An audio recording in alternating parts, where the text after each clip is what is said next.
Hello, everybody, and welcome back to another episode of the Slappin Kpop podcast. And we are here once again for Produce Month, and I am Kayla, and I am with Sammi again. Hi! And today we have a fun episode because we are going to be giving out some superlatives for all 11 seasons of Produce that we watched. Guys, Produce has graduated. We've made the Produce yearbook. It's great. And so these are just, pretty basic, things. Superlatives, yeah. There's nothing very exciting. You ever been to high school or college? You know, it's your valedictorian, your best dressed, your... I don't remember. It's been a long time since I've seen Superlatives. It's been a while. It's been a while since we've been in school. Yes.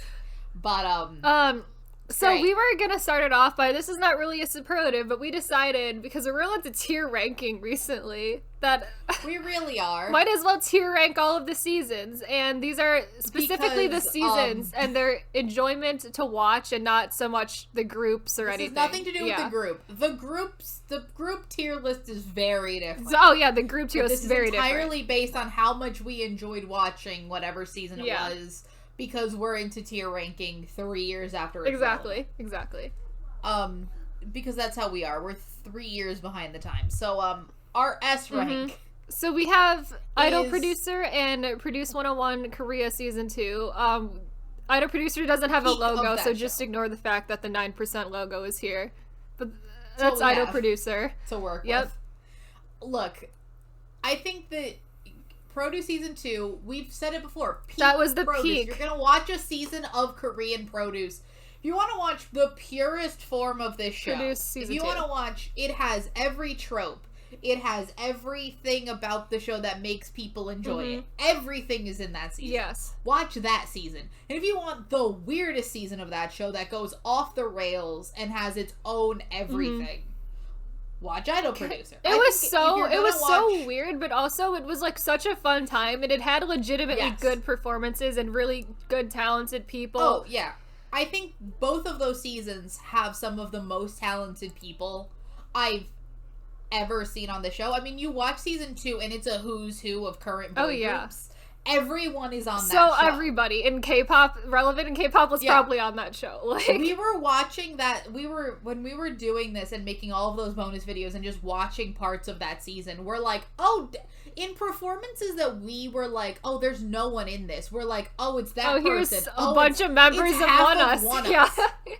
It's half of One Us. It's so many people that you don't think that you forget are in this show because they didn't make 101. But there's so many people. Everyone is in that season to an almost ridiculous Two people who are now in more bands. Than any other Two people season. who are now in bands were on that season. Exactly. It's ridiculous. So I think that's why those two seasons are just look, I can never ask anyone to watch 11 seasons of a show. I will never encourage anyone to do specifically this whole series. Those 2 seasons. Yes, specifically Produce. Never do what we did. We are a cautionary tale. Don't do this. If you're gonna watch this show, those 2 seasons, I think, cover all of the bases of what that show is. It's the purest Produce in the most tropey, the most everything, to the season that does its own thing, the Chinese seasons would go on to do. So I think those 2 are the benchmark seasons. Yes, I would agree. And then in A tier, we have Produce Japan, Chwang 2020, and Produce 48. All good seasons. All very good seasons. All had a lot of people we really liked. Yes. I think that's the big thing is the people were great on those seasons. Not season, but tier B, we have Youth with You 2. And I think I really enjoyed individual people of Youth with You 2 a lot. The season itself was a little bit boring, but I did enjoy a lot of individual people in that season. Yeah, I think when you compare it to the other seasons that aired that year, because that aired the same year as Chwang 2020. Yeah. And I think that that's really where you see the difference of I had way more enjoyment and way more people I liked in 2020, whereas 2019 is just sort of a lesser 2020. Yeah. Very similar. And then in C tier, we have... Youth with You 1. That's Youth With You 1. Produce X. Produce X, and Season the original 1. Produce 101, Season 1. I think Produce 101 is here because it's proof of concept. It's sort of the... It's a little bit... It's not actively bad, but it's just a little boring because it is the first time they've ever done this, like, whole concept. Yeah. Like, again, when you compare it to Season 2, which is, like, one season, like, a couple... Not even a year after. It's, like, a couple months after. Like, you really see them, like, it still has all the kinks of a new show. It's a brand new concept. That would go on to do 12 other seasons. We're I don't even know how many because there's currently airing. So we're at 4. No, 3 of them actually. 2 of them are airing. One of them airs in April. So we're up to 14. In a way, Japan is airing now. We already have they've eliminated like 40 people already. It just doesn't officially air, quote unquote, till April. But it's like we're on 14 seasons of the show now. So. It's ridiculous. So but Produce X was also, I think, it's kind of boring. Was focused on the gimmick. Yeah, there's a lot of the dumb gimmick that doesn't need to be there. Yeah. Yeah. It's Youth With You 1 was just kind of boring too. I think they were trying to transition to their new concept. Yeah. But also was just like really boring. That was also caught up in like weird gimmicks too.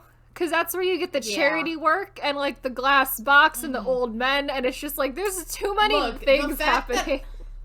The fact that the thing that we took away from this show was unheated glass box of sadness is really where... But I think they've with Youth With You 2, they sort of aired out the kinks in the foundation of that show. Because I think it's so different than Idol Producer. It's a different show from Idol Producer, yeah. Yeah. So I think that you just had to, like...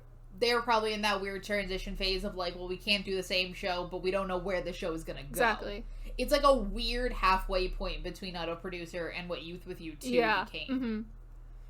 And then D tier, we have Chuang 2019 and Produce 101 China. Chuang 2019, I think... is the most nothing season of this show that exists. Like, there's absolutely nothing going on that entire season. No. We took nothing away from, other than one moment, which we'll get to, which gets a superlative later on in this episode. Nothing. We cared there's about absolutely nothing going on. Nothing. Like, I most of these seasons, even seasons with people I greatly dislike, I greatly disliked something. I had emotions about it. This was... I have no emotions about anything. Like, it's nothing. like absolutely nothing. And honestly, I've said this before, I will take actively bad over boring. And then for Produce 101 China... For me, that was the only season I genuinely disliked watching. I actively hated it. I actively disliked most of what was happening. I really did not like watching that season.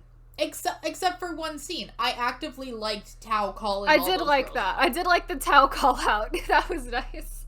The Tao call out post was amazing and was my favorite scene in that whole show, even though it probably shouldn't have been. I was 100%. This is when you know you're getting old. You're on the side of, like, essentially a parent telling off their children. Like, this is where you know that you've now we're just old. We're actively on the side of Tao yelling at a bunch of teenagers, like, be professional. Please be. You're on a show. Oh, yeah. But yes, that was our tier ranking of enjoyment of the seasons. So this is how, again, you do not need any context to watch any season of the show if you're gonna watch them. You can watch them in this order. They'll actively get worse. If you want to do that to yourself, go ahead. Start with the best or then go to the worst. I recommend none of this. Do not recommend watching any of this. I recommend only, if you're going to watch one season of the show, I only recommend Idol Producer because you'll have a very fun time with Idol Producer. Or if you're a big fan of current boy groups in K-pop, watch Produce 101 Season 2 because you'll just find everyone. And I almost feel like it's better to watch it on a retrospective, knowing that a lot of the people on that show are successful and in boy groups now, so you don't have to be as sad for them when they get eliminated. So they don't just go on to do because that's almost the worst part of Produce 101 Season 1, is that you know that a lot of those girls are just in like really just never see bad them again. Girl groups, yeah. They're in really bad unsuccessful girl groups, or they're just gone. Some of them are just, I don't know where some of them are, yeah. They just disappeared. Okay. So now we're gonna get into the actual superlatives. Yes. So we're gonna start essentially going through the show chronologically by round. So we start with the Pick Me. And best song Pick Me for this. You're talking about best Pick Me song. Best Pick Me song goes to It's Coming from Produce 101 Japan. It's so good. It's such a good song. It sounds like an actual song. It's great. I think what we've learned is actively the less you say the words Pick Me, the less you say the words, the better the song. The better the song, because it'll actually sound like a real song. The one from Youth With You 1, Take Me There, also a very good Pick Me. That doesn't say the words Pick Me. Even the one from Idol Producer is very good, because it does not, I don't think it ever uses the word Pick Me. I don't think so either. But yes.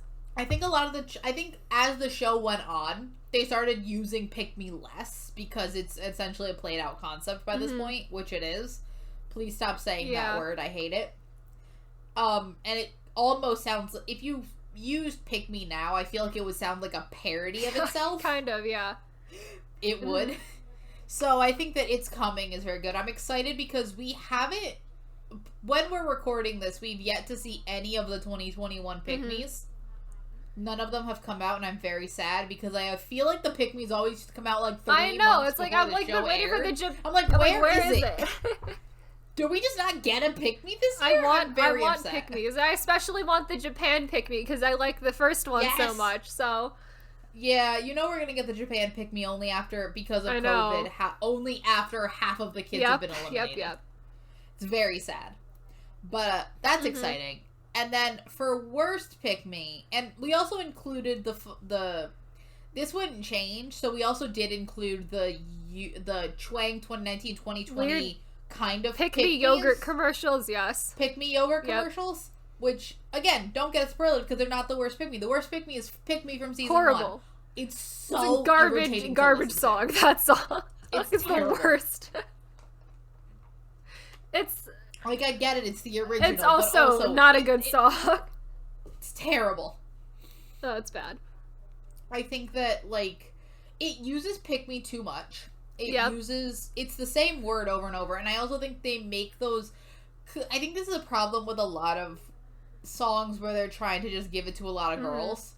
It's so high-pitched. It's way too high-pitched, yeah. It's so high-pitched. And they almost avoid it with 48. Nicolay has also high-pitched. But it doesn't sound high-pitched. It doesn't sound like people are dying trying to sing it, yeah. Yeah, because I think it's too high-pitched for the girls in season 1.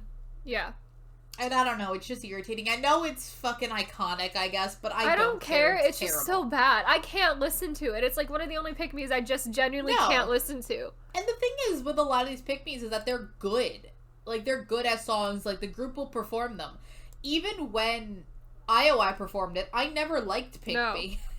Even when you, like, take away the fact that it's just 100 people singing a song. It's a bad song, and it's, like, even when it's sung by I think a lot of the Pick-Me's get better when it's not 100 people in unison singing it.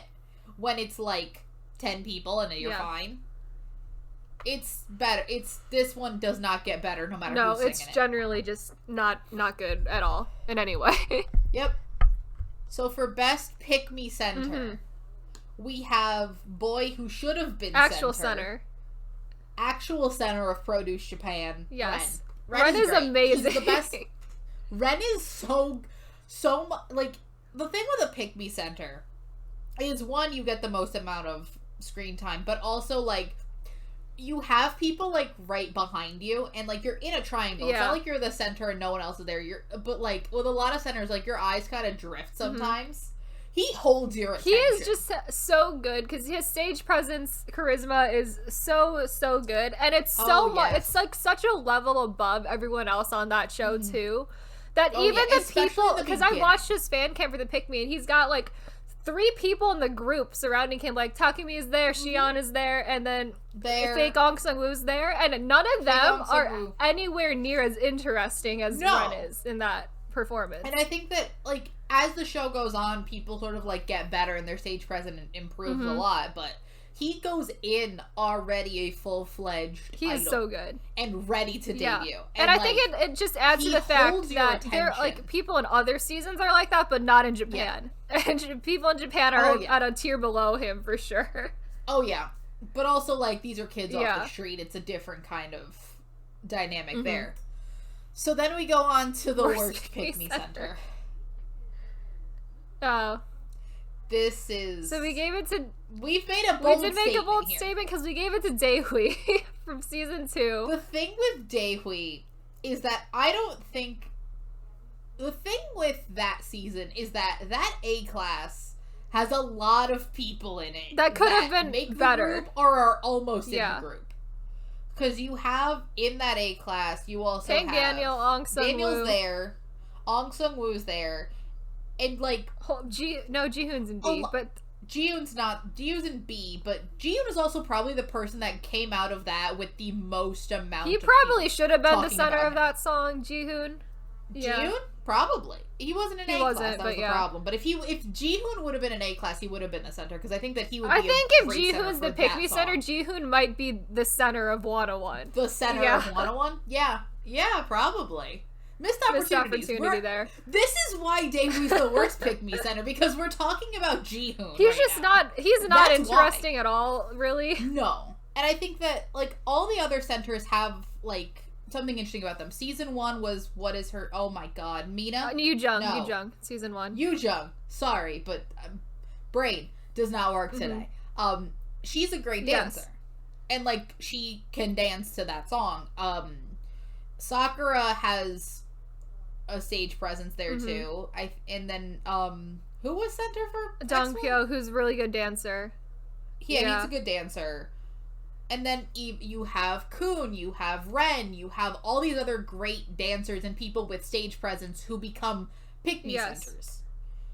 Daehui is very young, for one. He ends up being he's not the Maknae of 101. But he's very young. But he's one of the youngest members of 101. He's not an exceptional dancer, and I think that's the main thing with being a pick-me center. You have to be able to dance really well, because that's all you're doing. You really need to have the stage presence for it. I think that's what I want the most out of a center of anything in general, is that you need to have the stage presence and charisma. The thing with all of the pick-me's is you can look at it, and the person you come away talking about is, for most of them, it's the center.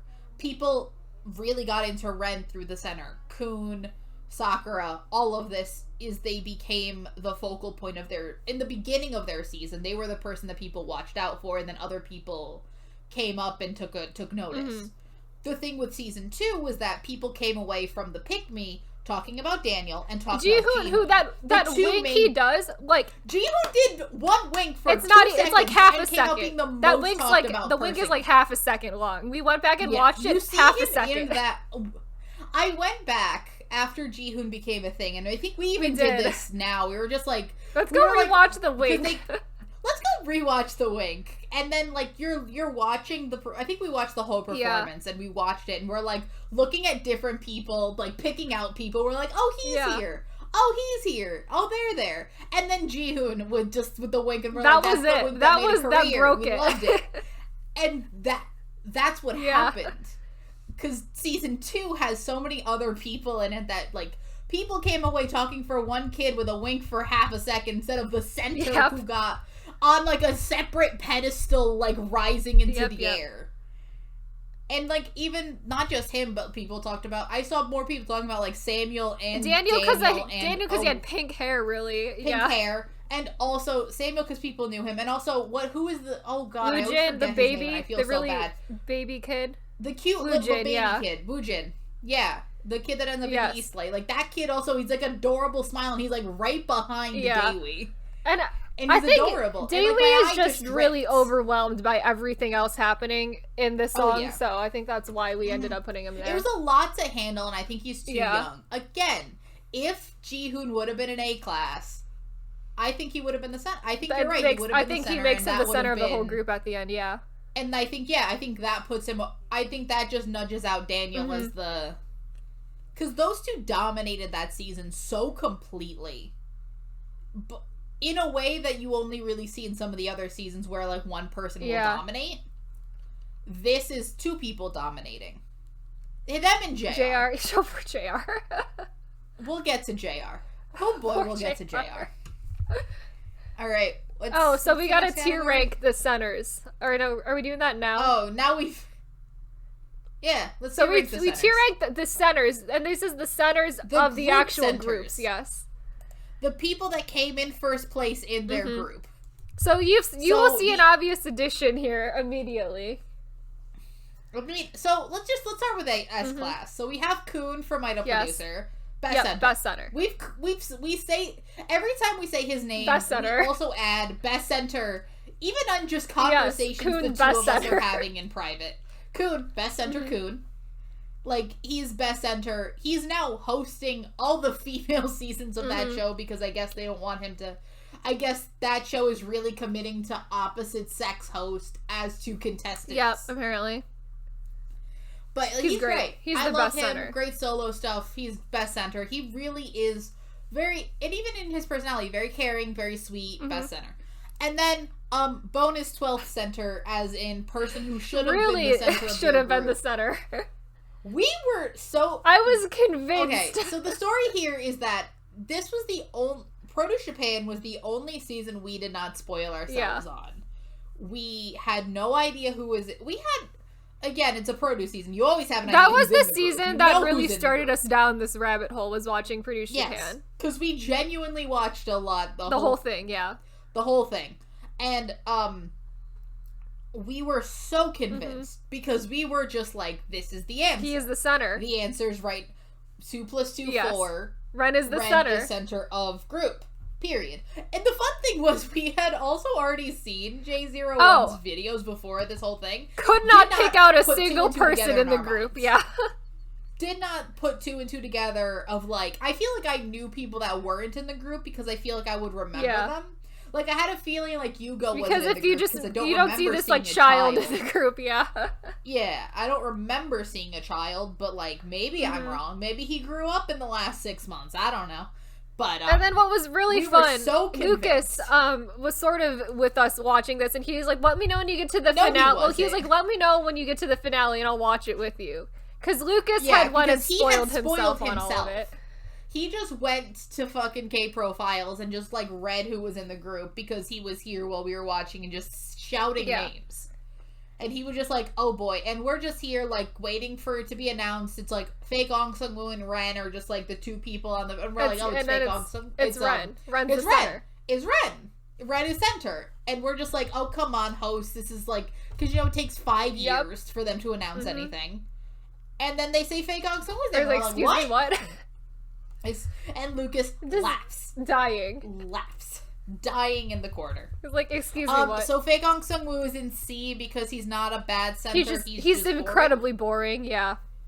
And it would be an S tier center if it was Ren. Yes. We just needed to make that Ren is an S tier center. If he is kind of like a pseudo center now, anyway. But he is. I think that group has sort of moved. They have like a rotating center type thing going on. Yeah. Yeah.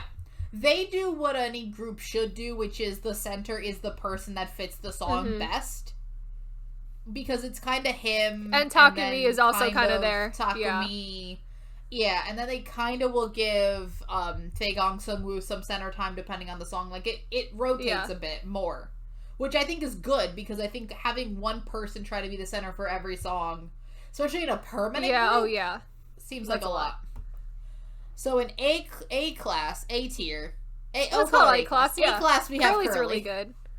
Curly's one of the best vocalists who's been on this show. She's great. I love that. And she's also so sweet. She's also very fun. I love Curly. And then for B tier.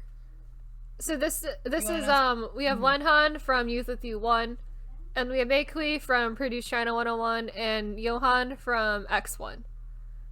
And they're all fun. They're people. Good centers, Talented people. I enjoy them. B tier we have Fake Ong Sung-woo from Japan. His name is Issei. His name is Mamehara Issei, but he is also... His name is Mamehara Issei. We will say his name as we announce him. My apologies. From Produce 101 Japan. Yes. And Wanyang from Produce Wanyang's a child, so... Wanyang is so young. Wanyang should not be the center of the group because 14. she's like 15 years old. I think that's almost cruel to put a child in that position. She's good though. Like I don't have any big complaints about her. And she will be better. She's just so young. She's so young. Exactly. She's too young for that. And then we got a packed deeds here. Packed D. Again, the people. This is what happens when you give the people power. They pick bad centers. So we have King Daniel. Let's explain as we go, because this is a stack. King Daniel. King Daniel He's so boring. Fine. He's so boring. He's not untalented. It's just that he's surrounded by infinitely more talented people. That's the thing with Daniel. And to be center, I feel like you need to be a little more that he is incredibly lacking in stage presence, and that's like the one thing I want you to have as a center is the stage presence, and he just doesn't have it. You don't need to be good at anything else. I think you can say that for every single person in this D tier. They really are a big lack of stage. There's a big lack of stage presence for all of these people. And the thing with them is that they're surrounded by so many more interesting people. Mm-hmm.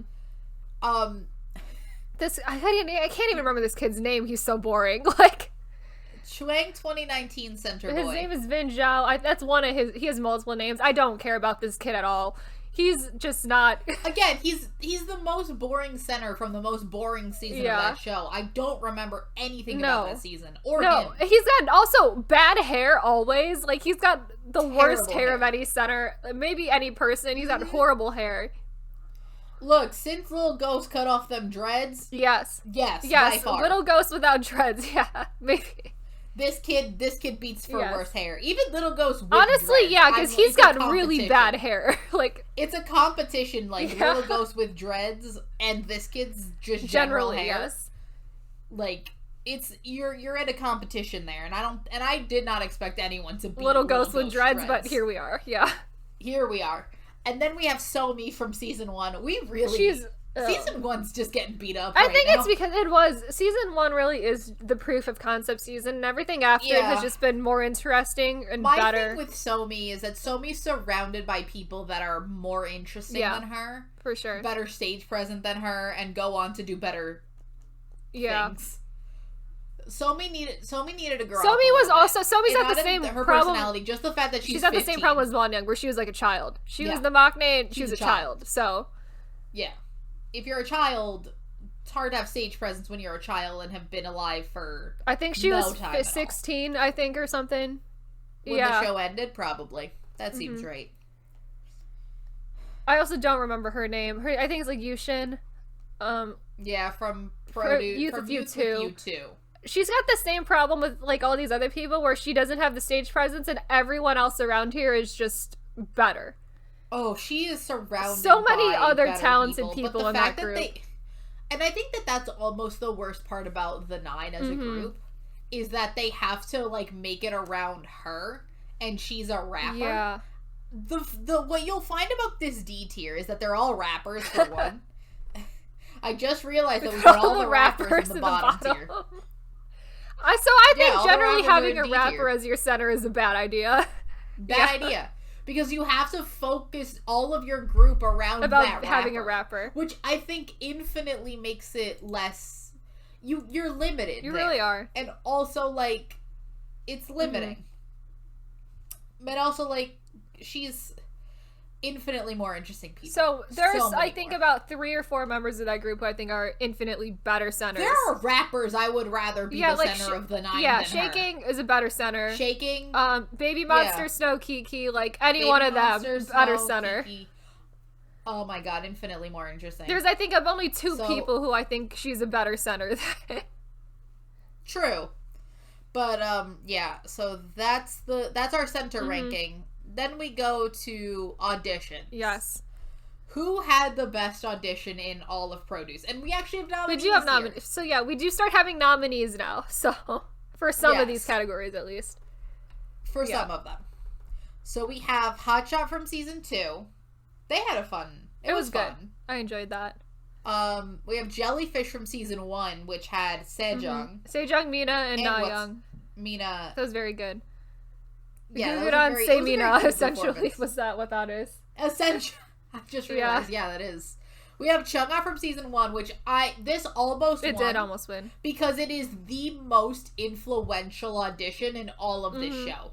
Every single season after this, they try to do what they did to Chungha to lowering results every time. To a lesser degree, yeah. To a lesser degree. Like, no matter how good it is, it just feels... Because they always choose a song that kind of sounds like the song she does it to. And all of them try to do, like, a very similar style of dance. Yeah. And it's just, it's nowhere. And it all just seems like it's a Chungha ripoff, yeah. Yeah, it all just seems like lesser Chungha. And I'm like, I mean, this is fine, but it's not the Chungha season 1. Alright, and then... Is this Hickey? So it's from Youth With You 2, which is the group that has Baby Monster and that girl with the name I can't pronounce with all the consonants. But they just perform one of their own songs. It's very good. Which is very good. And as we've said in our other episodes, China just starts to become a showcase for different groups. It really is. And by the time we're in 2020, that's really what it is. But the winner, the actual best audition in this show, is Curly and Fei Fei's audition from Chuang 2020. That's a great audition. It's very good. So good. And it's really very like fun. Both of them. Like very like vocally it's very, very good. Yes. And then just everyone seems to be really into it, and they just seem to be having fun while doing it. It's not super like... I also just love the auditions of Chuang 2020 because it was just seemed like real chill. Everybody was like super chill. Everybody was just like... It was just like a fun... Like, oh, we're gonna cheer each other on. Everyone's gonna laugh and dance. And like, all the judges are just chill and not yelling at them. Dear God, unlike a lot of the other seasons. And so I'm just very happy with this audition, and two of our favorite people. I love them. They're great. So after best audition, we go to worst audition, which for some runners-up nominees here, we have Guanlin and Sunho's audition from season 2, which is really a disaster. I had forgotten that existed. I think I'd seen it once, and you're just like, oh, that's one of the ones we have to nominate. And I went back and watched it, and I'm like, what's really bad? What's happening? Like, what is happening? It's so confusing. I don't understand. It's really bad. It's just... Yeah, it's not good at all. And then also, we put the collective AKB48 auditions for Produce 48 because all of them were just really just not good. And they were so... And then in direct comparison to the Korean trainees, it was just like a bad look. Look, there is just a video that I think every K-pop fan has been recommended that is the AKB girls being like shook by the Korean auditions. And there's a reason for that because, oh my God. And I think there's a handful of good ones in there, so but like for the most part, none of them really are even at the level of what the Korean trainees are doing. A lot of it is, I think, editing. A lot of it is they want this to seem like an underdog story for the AKB girls. But also, it's just very unfair to just put people that, again, never got any training in anything, because that's the nature of AKB, is they don't get training. This is entirely based on them having fun, and they look like they're having fun. But I think as it goes on, they look like they're having less fun. They get so disheartened the more it goes on. It's really and that's sad. really where you see the bad part, is because when you take away... Because AKB can be fun, and that's where you get... The girls look like they're enjoying themselves, and that's where you get the good part of AKB. When you also have disheartened, sad girls singing AKB48 songs, it's just sad. Now I'm just sad. Now I'm depressed, and that's also partially why I don't think we gave it to that. Because one, it's multiple people, and two, they just look sad. And I feel we can't kick them while they're down. They just look sad. So the winner is... The winner is Ariyoshi Risa from Produce 101 Season 1, which is not an audition a lot of people remember, but it is. No one remembers something, this. That audition. I forgot it. And then, because she's not really she is a trainee, but she's also essentially just a rich girl. And she goes in there with... This is the most stereotypical American Idol bad audition this show has ever seen. Because she goes in with all of the confidence in the world, and you're like, oh, she's going to be great. And then she starts singing, and it sounds like a cat's dying. And she does this really it's like, I think if you remember any part of it, she does this weird, like, jacket flapping thing when she's singing. Yes. And you remember seeing any sort of a gif of that, that's what that's from. Yeah, it's not good. It's not good. I think that, because I don't think they ever do anything like that again in the show, where it's, like, so terrible that it's, like, essentially an American Idol audition. But, oh my god. Something. I think it could only happen in season 1, where they're, like, no self-awareness, nothing. She goes in there thinking she's amazing. Yes. Oh, boy. So then we go on to Best Vocal Performance, and we did this only on the vocal performance round. Yes. So not like any other ballad or anything. This is only based on the vocal performances. Yeah, from like it had to show. Be specifically, this is the vocal evaluation, yeah. Yep. So we have Busan, which is also Iceberg Ballad from Idol Producer. We call it Iceberg Ballad. Because it's like, for a long time we didn't know the actual name of the song, so I was like, the one where they're on an iceberg. Yep. The Truth Untold from Produce 48. Twit from Produce X. And Yanghua Bridge from Produce 101. They're all just good vocals. I have nothing else to say. They're just great renditions of great songs. But our favorite... And then number 1 is our this is not the most technically good vocal performance, but it is the one I find the most enjoyment from, and I like the most. This is the one I actively listen to the most, which is Lemon from Produce Japan. Several voice cracks in this performance. Several voice cracks. I think a lot of them are, but also great. Only Produce Japan song that had good harmonies. Only this is the only good vocal performance to come out of Produce Japan. So I think that makes it just look better because everything else was not good. Oh yeah, I think generally all of these, like, if we're going on technical ability, I would probably give it to the Truth Untold is really good. Yeah. Or Twit. Both of those are incredible, and I think they do They're like all in terms of 4 of those other performances are objectively better than Lemon. Yeah. Like, objectively, who is in all of these performances? Any of the 4 of them, personally, I have like a bias for the Truth Untold. But in terms of what I will listen to, what I want to listen to, it's Lemon. Lemon is so good. Lemon's amazing. And also, Lemon might be...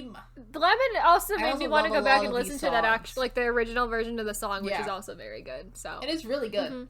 Yeah. So I think that generally I also want to give a shout out to Flammable and Explosive from Youth With You too, because that's another good vocal performance. I just remembered now and have a newer appreciation for. But that one's also very good. Yeah. So then we have worst vocal performance. So, in this one, we have, we have Do from Produce 48, and we have Me Gustas 2 from Season 1, and Wherever You Are from Produce Japan, which these are not really that great. Terrible. Not good. I think Me Gustas 2 is probably the least bad, but the fact that they decided to make that song a vocal evaluation was a choice, so... Again, I don't know... the biggest also, why is that also is a weird choice. Half of that song is and also doing a What OK Rock weird What OK Rock song for these kids off the street, also a weird choice for a vocal performance. In the first evaluation, because the problem with a lot of the vocal evaluations is that it's so early in the show, you have so many people. Oh, so many people. Like, so many people. Yeah. It's bad. But we ended up breaking our own rules and not giving it to a vocal evaluation song because because look, honestly, this is one of the worst things I've ever heard. It's really bad. And we call it the finale ballad from Produce Japan because I cannot find the name of it for the. It is just a cover. It isn't an original song like the other finale ballads. It's just a cover. I'm pretty sure. Yeah, and there's about 22 people left at this point. And they're all just essentially standing and doing the goodbye ballad as every season has. And I don't know how, but somehow they found 22 every single one of them is singing every single off person. at a different pitch. And, like, this is even considering that the fact of, like, yeah, you can say, oh, yeah, there's a couple of rappers in there that can't sing. Great. Most of them are vocalists. None of them are on the same beat either. Like, everyone's out of sync. Like, it's really bad. Everyone is singing their own song. I don't think any of them have They all have one earbud, and that's all they were given. Because Produce Japan has no budget. I don't know if they're working. Because I genuinely don't know how you don't sing the song. Produce Japan had zero budget, so this is what we got for the finale. It boggles the mind how bad. So yes, we did just get worst and best vocal performance from the same season of the show, but this is just the contrast here. That is the contrast of Produce Japan. You gotta take what you can get. Lemon has multiple voice tracks. Oh, so many. And we just had to lower our expectations. Alright. So then we have best dance performance. Trying to also keep it within the dance performance. It's definitely not in the worst dance performance, though. But I realize that now looking at it, but we tried and we just couldn't. Because a lot of the actual dance evaluations are generally fine. So boring. Yeah, they're fine, but they're also kind of boring because, like, again, there's so many people that, like, there's people you just don't care about. That's the thing. The thing with the dance performances, I always find that I like the ones that have people I genuinely care because a lot of them are... The dance is usually the leftover category, too, so a lot of the lower-ranked people that you don't really know or care about end up in the dance evaluations. Yeah. So our nominees are Shape of You from Season 2, Manta from Chwang 2020, Play from Youth With You 2, Bang Bang from Season 1, Get Ugly from Season 2... All of those are great. I think I will never get over. Again, this is also something that they tried to recreate on various other seasons. Get Ugly from Season 2, which is just the fact of organically 4 of the top, like, 6 or 7 people chose Get Ugly. Feel bad for that kid that was in like 30s and who also was there. Yeah, he did fine, but he was like, "Oh no, now I'm just screwed here." He's like, I'm fucked. They tried to do that in every other season, too, and it doesn't work either. Because actively, that was a once-in-a-lifetime moment. But we ended up giving it, not objectively the best dance performance. The one that we get the most enjoyment out of. But the one that we keep getting the most enjoyment from, which is Sheep from Idol Producer. This performance made me like Sheep by Lay somehow. That's how much I watched this performance and enjoyed it, is now I actually like that song. To give you a context, Kayla and I played Pokemon together, and each of us, after finishing that season, went specifically to go catch Wooloos, and mine is called I Am the Sheep. And mine is That China Sheep, because that's how just far down that rabbit hole we were. That's I'll put a picture of them here, just like proof of I Am the Sheep, That China Sheep. We did that. They exist. And I came in to the show absolutely hating that song so much. I think I have over 60 plays of that song now because I've just... that song... Because I've watched the performance so much because I find it so fun. And now I just like that song. Yeah, it actively turned us around on one of Lay's worst songs. Objectively, it's not good, but, like, do I now very much enjoy it? And then Theo is just, like, killing it the whole time. He's great. Oh, I love Theo. Anything with Theo in it. Great. Top tier. Great. And also, again, that show has so much weird. That's one of the weird. So many odd, even though that this is, in terms of weird, not the weirdest thing, because it is just Sheep. It's not like a weird cover of Sheep. They don't really change anything about Sheep. Yep. They just cover it. And it's a standout moment of that season, and I think that that's proof that it's great. Yep. And so now we have worst dance performance. So these ones are where it kind of, we are now not doing specifically the dance evaluations because some of these are just bad. Just everything bad. So I think we can talk about these individually too, because I have. So we have everybody from Produce Japan, which they almost kill immediately because, again, I don't know why they thought it was a good idea, because the thing with everybody is that all of them try to do that move where SHINee, a group of, like, you look at SHINee, you're like, they hold on to Taemin when they throw him. That's why there's 4 people and each of them are holding a limb, so that Taemin doesn't die. Every other season attempts to do it, and they do it where they're essentially holding this kid for dear life. These kids throw him. And he barely lands on his feet. Like, because the first time I watched it, I looked at it and I'm like, he landed on his ankle. I thought he landed on his ankle and was like, he could break an ankle. He could have injured himself right then, yeah. I'm not convinced that he wasn't uninjured, like... I'm convinced that something he was somewhat injured after this. Even though I never saw anything that he was injured, but I also don't think that they would make that super public that, you know, we threw a kid and he injured an ankle permanently. Because, like, that's a really easy thing to hurt yourself to. Oh, yeah. And this is one of the first And these are, again, just kids off the street. And then they expect them to do this Taemin throw. They're attempting to do a move SHINee did, like, 6 years into their career. Then we have Side to Side from Produce 48. This is not a song you should be having, like, a 15-year-old dance to, is the thing. No. The child isn't here, and also a lot of the other members in this song are very young, and it's like, this is not it. Like, we shouldn't be doing this. Because, like, if you took them out, because I used this for our top 50 trainees, and I just used the fan cam from, what is her? Oh my god. Which one? Khan? There's so many people on this show. Yeah, Khan. I just used her fan cam. And, like, objectively, it's not a bad dance. It's not. It's just when I get, like... Why are we doing this? Children in her peripheral, where I'm like, cut out the children. I feel very uncomfortable. Like, they shouldn't be there. And that's the problem with having such young people in the show. That song should have never been done on the show. If there's a possibility that a child is gonna do it, don't pick a different song. Or at least change the dance where a child is not almost twerking. It's like, it's so uncomfortable. Like, it's not good.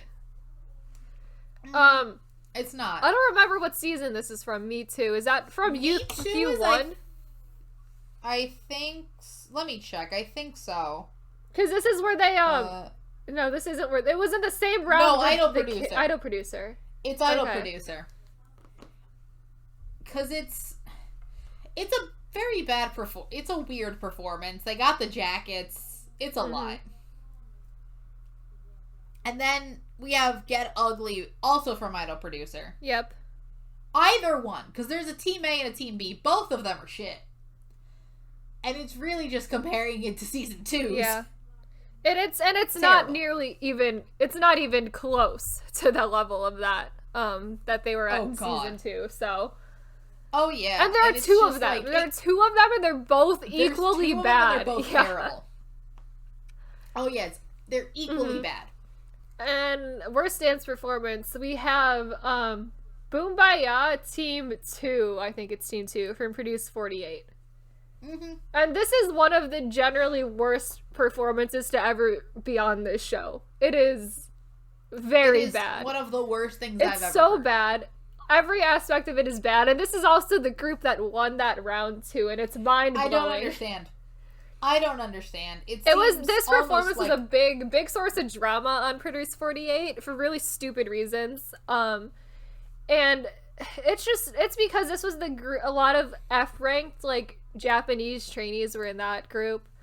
And also one girl that just makes the group. Yeah, yep. My favorite one is in Your favorite. And then Han Cho-won is there for I don't know why, but she's like really just holding the whole thing together, and she's trying her best. She's doing but she her can't best. Save. She can't save it. I feel so bad for her.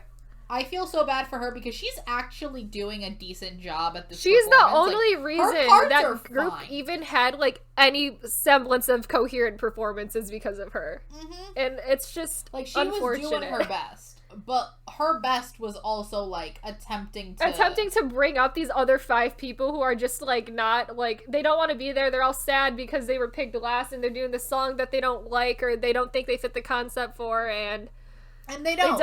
They really don't because it was all of these, like, really young, cute Japanese trainees were there, and it was... And they're trying to be, like... I'm not saying Boombayah is that hard of a song. Like, not hard, but, like, the concept is not like, that much of, like, a it's like a girl crush, but it's kind of, like, a more badass It's, like, type. less girl crush. Like, it's... You can do something with that, but they just seemed so, like... They're just so disheartened immediately. And also, the fact that those girls can't rap. There's half of that song and is it doesn't rap. help that, like, most of them can't speak Korean that well either because they have mostly Japanese trainees, so it's like... And also, like, that dance is not terribly difficult. It isn't. But if you don't have the right attitude, it can look really That's what it is everyone doesn't have... Like, because I think they were going in with the mindset that they didn't fit. They were defeated. They went and defeated, and that's what the performance looks like. So they look very sad. They look a lot of the Japanese trainees on that season just constantly look very sad, and it makes me sad. But that's why that season could be great, but a lot of the people on that season look very sad. And I think that was just kind of doomed from the start, that entire performance, but it's still, the result is just still very bad. Like, oh yeah, and I just think generally, again, that dance is simple, but they're really silly moves. Yeah. Like, half of the chorus is fucking, like, hair spinning. There's, like, no power. They have, like, no power. Like, yeah. No. Like, no, it's a lot. So to move on to rap performances, and I want to just point something out about rap in Produce.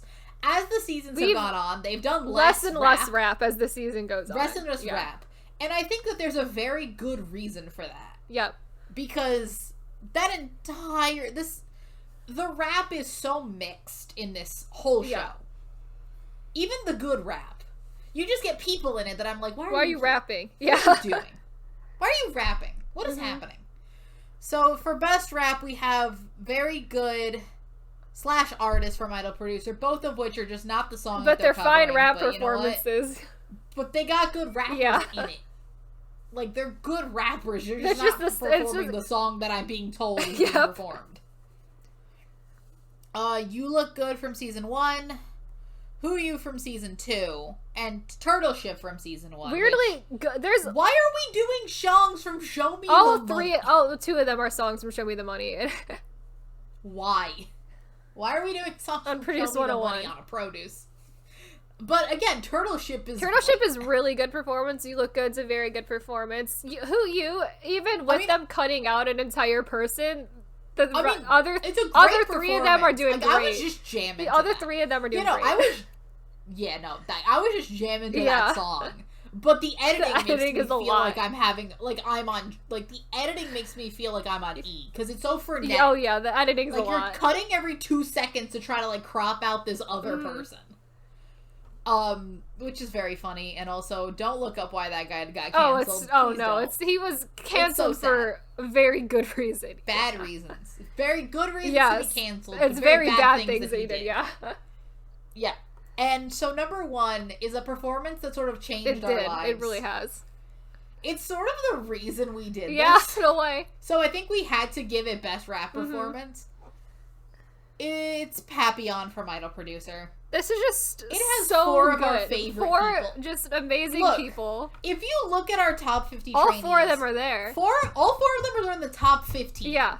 Ranked real high. It is ranked real high. You have Justin, you have Kun, you have Bufon, and you have Ziyi, aka Richman.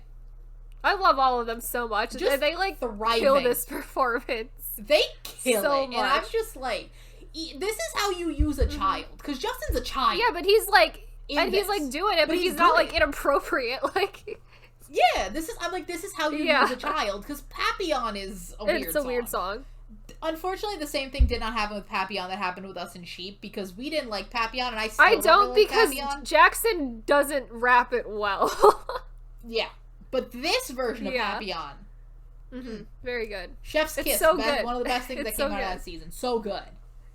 I also want to give a shout out to PBAP, which is like half of a rap performance. Rap, yeah. Kind of a rap. Another great one, but like no, generally this is one of the best. Like it makes me like a song I don't usually like. It's the best version of that song, and like again, it has 4 of my favorite people from this whole show. It's great. But again, post like Idol producer, they like cut the rap. You'll notice all of these are from like the first the first 3 seasons of that show. Yeah. These are the first 3 seasons of the show. And then the rap just goes downhill until they cut it immediately. Gone. Until the rap is gone, As you'll see from the nominees for worst rap. So to start out nominees for worst rap, we have first the original rap song from Produce Japan. Oh god. Which June is really the only good rapper generally in the whole show. Even though like J01 has decent rappers. Like they're pretty good, but I think that when you're telling them, hey, write your own rap, it's not a good idea to do. To a bunch of kids who've never written a rap in their lives. So I put Fear from season 2 here because this is a generally well-off performance, but rap-wise I think it's very bad. Like I don't... Oh yeah, no, the rap isn't good in that. It's like very emotional and whatnot, but I think JR and then one other kid who I don't really even know his name are the only 2 who are like decent, and then the other 2 are not good. A Rhythm Ta from season 2 because this is a song we need to stop performing rap to because this is... I don't know why they did that song so many times.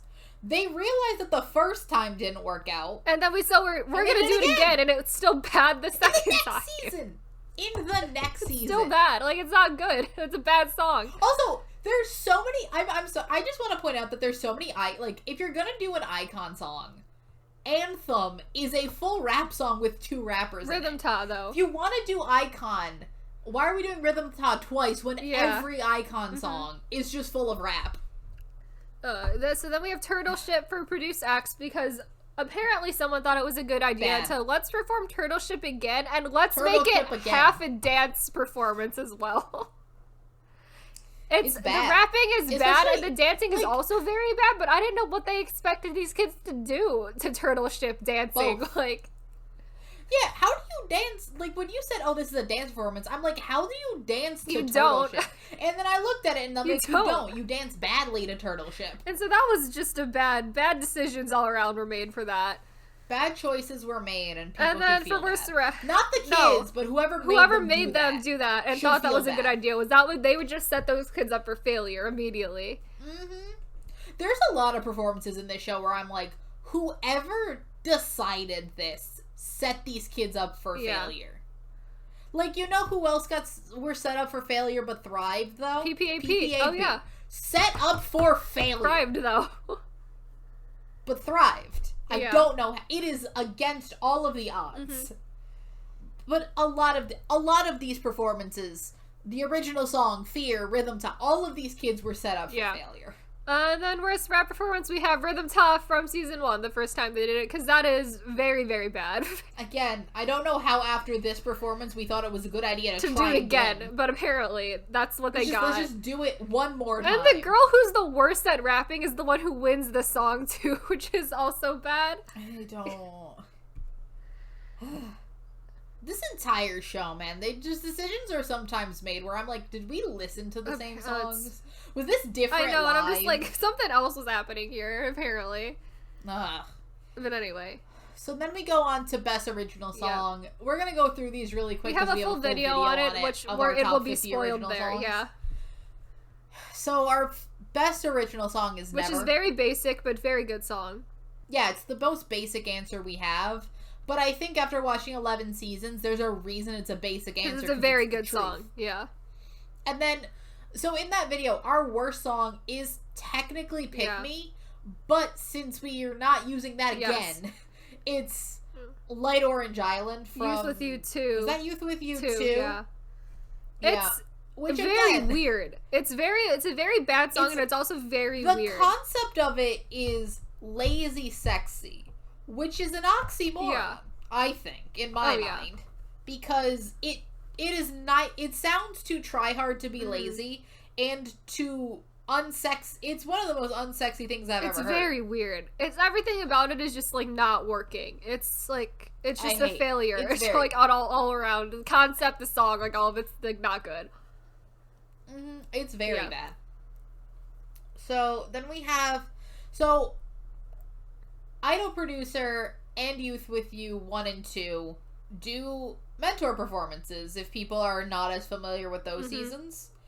And they will just divide it's very much a bonus episode essentially before the finale because none of it matters and no one goes home. And really you don't even get votes based on it. It's a fun bonus. It's a fun bonus round. It's a fun bonus round and you get to see more of the mentors, which is one of the best parts of the Chinese seasons of that show. So for best mentor performance, we gave it to 24 Karat Magic Havana Remix, which is from Idol Producer, and it's Sheng Zhao as the mentor that's in that. It's a very fun performance. It's very fun. It's very cute. Justin's in it. We love Justin. It's just very fun. Well and I choreographed. Sheng Zhao can dance very well, and she works really well with those. Sheng Zhao's a really good mentor generally. So yeah. Oh yeah. She was one of the best mentors on that season. I mean, there wasn't. No. She does get outshined by the other by she is. I do think she's better she's a better dance mentor than Pinky. I think. Yeah. Yeah, and she's better than Lay. More helpful. Yeah. Lay is something else. A choice. And then for worst mentor performance, we have Goodnight Song, Yes Okay, with Ella Chen from Youth With You 2. I do not like her at all. She is so annoying. She's so annoying. She's also the mentor for what is the other season she's a mentor for? She's also isn't she on Chuang 2020? No, she's on. No, isn't she? She's on the one with Lisa. No, she's on. Oh, that's Youth With You 2. Oh, is that Youth With You 2? Okay. That's Youth With You 2. She's also on Produce 101 China. Oh, okay. I was like, because I know she does both of them at some point. Yeah. Yeah. No. She does both shows, which is great because we got to see more of her. And she's so extra and so unhelpful and all of the above. And also, the problem with Youth With You 2 was that this was the middle of COVID. Half of the mentor performances were not done with the mentors in the room. Hers was, I think, hers was virtual. Hers and Lisa's were virtual. Her and Lisa were both not there. They were just gone. Lisa was fucking, like, Skyped in from Korea. And then she was also not there. So, like, it's a virtual performance and it's also not good. And they just did the theme song. I know. It's cheating. They did a weird ballad version of the theme song. Yeah, it was not great. It's bad. It's bad. So next we have best fan cam. And I'm going to put the word best in parentheses because... or in quotation marks because this is a very fun category. This is a category I wanted here because there's one particular fan cam that I go back and I watch a lot because I enjoy it immensely. But to just give our couple of honorable mentions Two actually very good fan cams. So the first honorable mention we have is Chungha's fan cam for Fingertips. I think that's a pretty famous one and it's very good, very iconic. Because Chungha is just iconic. Yeah. And then we have Ruki's fan cam of Happy Merry Christmas. Because we love that song, and I love this is Rookie like now. that's like that song and that fan cam is what made us love Rookie. I mean, Rookie is now one of our favorite people, not just in J01, but in this whole show. And I actively remember us being like, "Who the hell is Rookie?" Yeah, we're just like, "Who is this kid who's just in 4th place?" Yeah.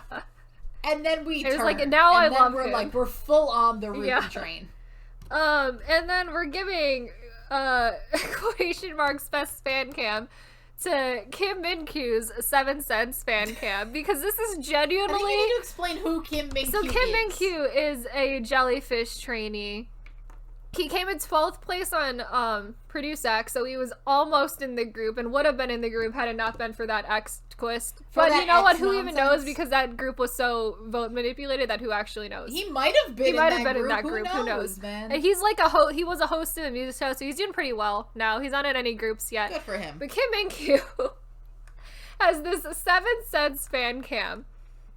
And it is genuinely the most hilarious thing I've seen in my life because there's every comment under that video. Such weird eye contact. Because there's a line in 7 Cents that says "Open your eyes," and all the comments are about this kid really took "Open your eyes" seriously because his eyes are glued wide open the whole time.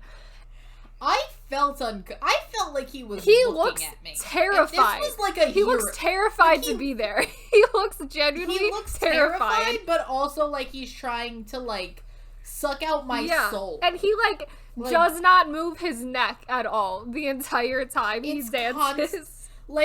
It's constant eye contact. It's like uncomfortable eye contact. Degree. He doesn't move his neck. He looks terrified to be there. He's got this like deer in the headlights, terrified, like eyes wide open.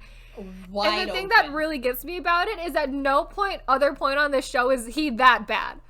Like he gets put in F class, but his audition not even close to this bad, and every other performance nowhere close to this bad. And so like I don't understand what's going on here. I watched some other stuff with him. Yeah, I watched some other stuff with him, and he's fine. Like he's pretty good. And so it's like I don't understand what's going on with that performance specifically. That he is just that bad. He was having a weird off day and trying to like. He was trying to do something, and I don't know what it was. But I just sometimes will go back and I remember that it existed. I watch it and I just burst out laughing because it's just so funny. It's very fun. It's very fun. Mm-hmm. But that's like one of my favorite fan cams I've watched just because it's like so memorable for me in a weird way. Oh, it's a very fun fan cam. All right, so now we're gonna move on to Best Mentor. We've decided to give this to multiple people. We did give it to multiple people, yes. Because, again, as we've said, we don't love the rap on this show. But you know what we did rap mentors. The rap mentors for Idol Producer. Mm-hmm. So, season 1 of... Well, by Idol Producer, we mean the entirety of the Produce Idol Producer to go on to Youth with You 1. Yes, those 2 seasons. So, those 2 seasons specifically, which at one point it was called Idol Producer 2, and then it got changed to Youth with You because of copyright. I don't know. I couldn't tell you, to be honest. I don't care. But those 2 seasons, because essentially they just continue on with the same production, the same mentors, and same everything. So season 1 had MC Jin and Jackson as rap mentors, and they were the sweetest. They were so good, and I loved it. It's so nice because they're just having like a fun time with everyone, and they just make all the trainees feel so comfortable when they're around them. And not even as a rap mentor, they just also like will just meet them and just alleviate the tension and us have fun and have a meaningful human connection. And which I don't think some of those mentors even know what that means. And like, so I don't even think Jackson is like a real top tier rapper, but I do genuinely think he was giving like really good advice when he was mentoring. Yeah.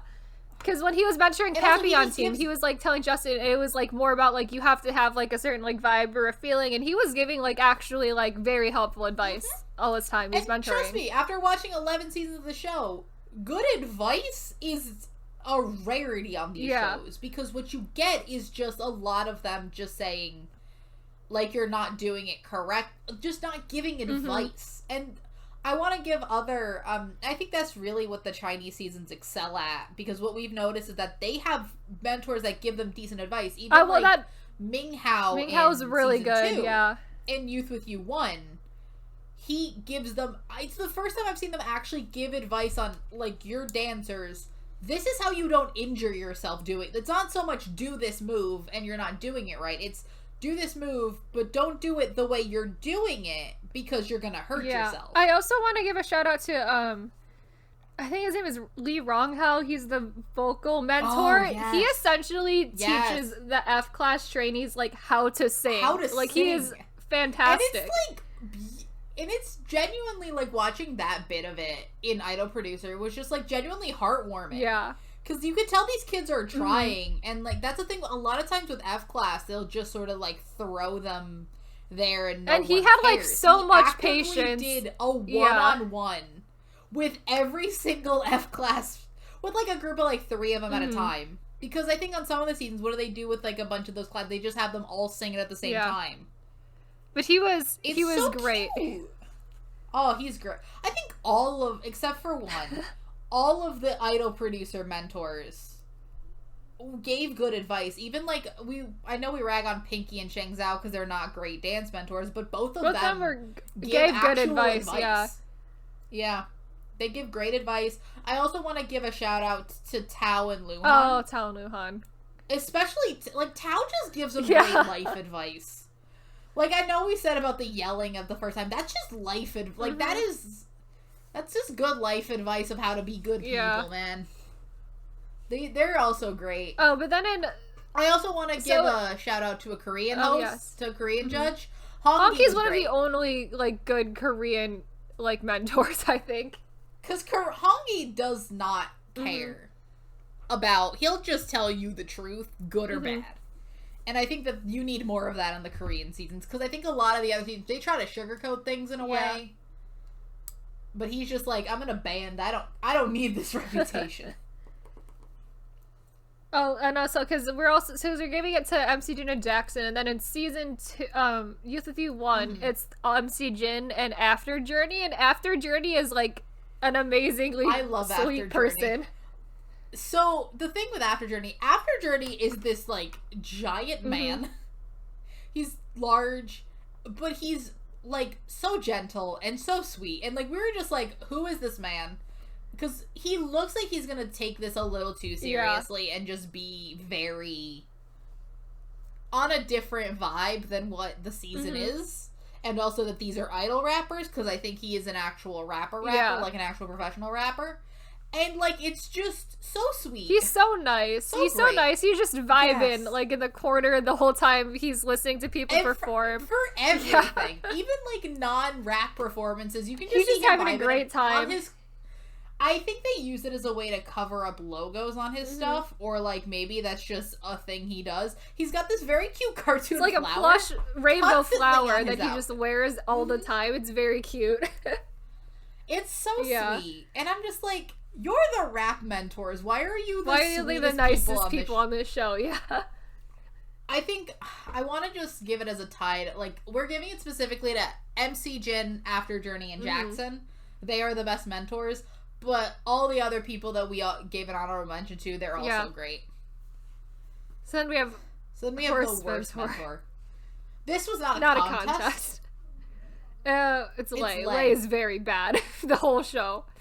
Lay is horrible. I think SM has destroyed this man because he cannot make a meaningful human connection with anyone. Lay has to read every single thing that he says off of a cue card because he doesn't know how to function. Like, yep. Including jokes. Like, he'll just say a joke while reading it. And I'm like, it's not a joke. Like, now it's not a joke, yeah. Like, that's not a joke anymore. And also, he just actively yells at them. Oh, man. Not in the Tao way, where two very similar moments happened on, I think, what was it? Youth with You 1 and on Produce China. Produce 101 China. So, Tao is yelling at these girls because they're being unprofessional. Like, they're essentially being bad people. Not helping each other, and also being unprofessional because they're not shooting. Yeah. And then Tao yells at these kids who are on the show auditioning and say they want to be rappers. And Lay is like, go on another show if you want to be a rapper. If you want to be a rapper, go on Rap of China. And I'm like, well, if the rappers on maybe the rappers on Rap of China will be nicer. Maybe the rap shows in China are less. And I'm just like, I don't understand why you're yelling at these kids, because I mean, it's not like idols don't rap. Like, especially in Chinese and like C-pop, there's so much rap. Like, I don't know why you're yelling at people. Also, for that. Aren't you a rapper? Lay is technically kind of a rapper.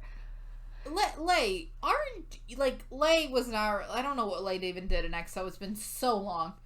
It's been years, but also Lay did also rap at EXO. It's just it was a weird moment. I'm like, why are you yelling at people?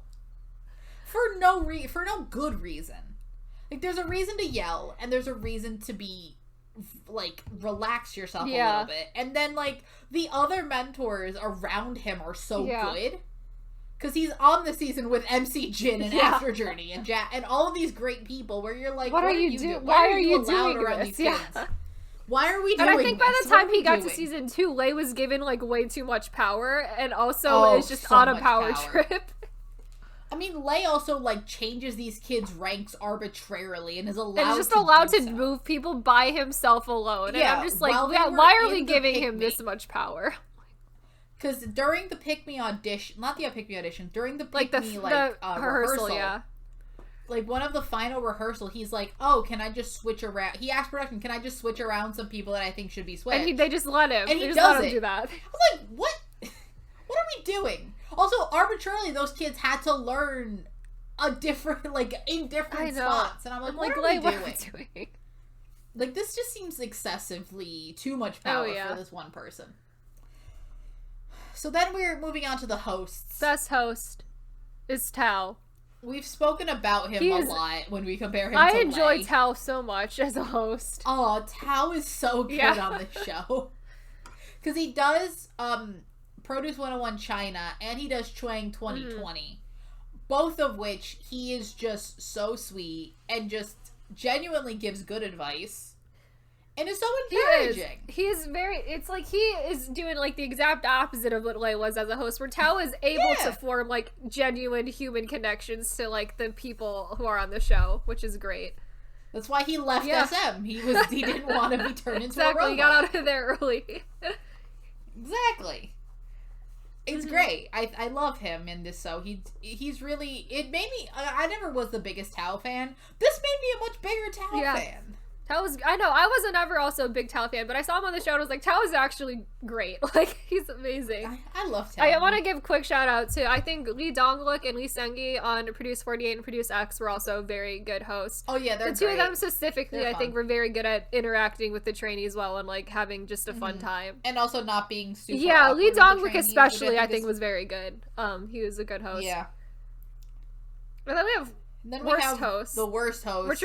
Which is 99. Japanese comedy duo 99. Who I don't understand why they're there, and I don't think they understand why they're there. But did agree to be on that show again. They did. They are hosting the season 2, but they genuinely seem like they don't want to be there the whole time. They seem fine. Like, they seem slightly uninterested, but also I don't know if this is just their shtick in Japanese comedy. Mainly because I don't really... Japanese comedy, again, not an expert on Japanese comedy. But they have, I think, the least amount of interaction with the trainees out of any season ever. They don't interact at all with anybody. I think they interact once, where they give them, like, friendship bracelets. Oh, yes. And that's about it. And they, like, go through their dorm room once when they're not there, and it's, like, that's all we got from them. And go through their stuff, which is fine. And then they just end up appearing... to introduce them, to do that mini interview before the stages, and then to essentially send half of them home every time. It's weird. It's less fun. They're just, they seem, they're not entertaining at all. There's just like nothing engaging about them, and they're there to do a job and be the host, and that's it. But I don't... They're there to be paid.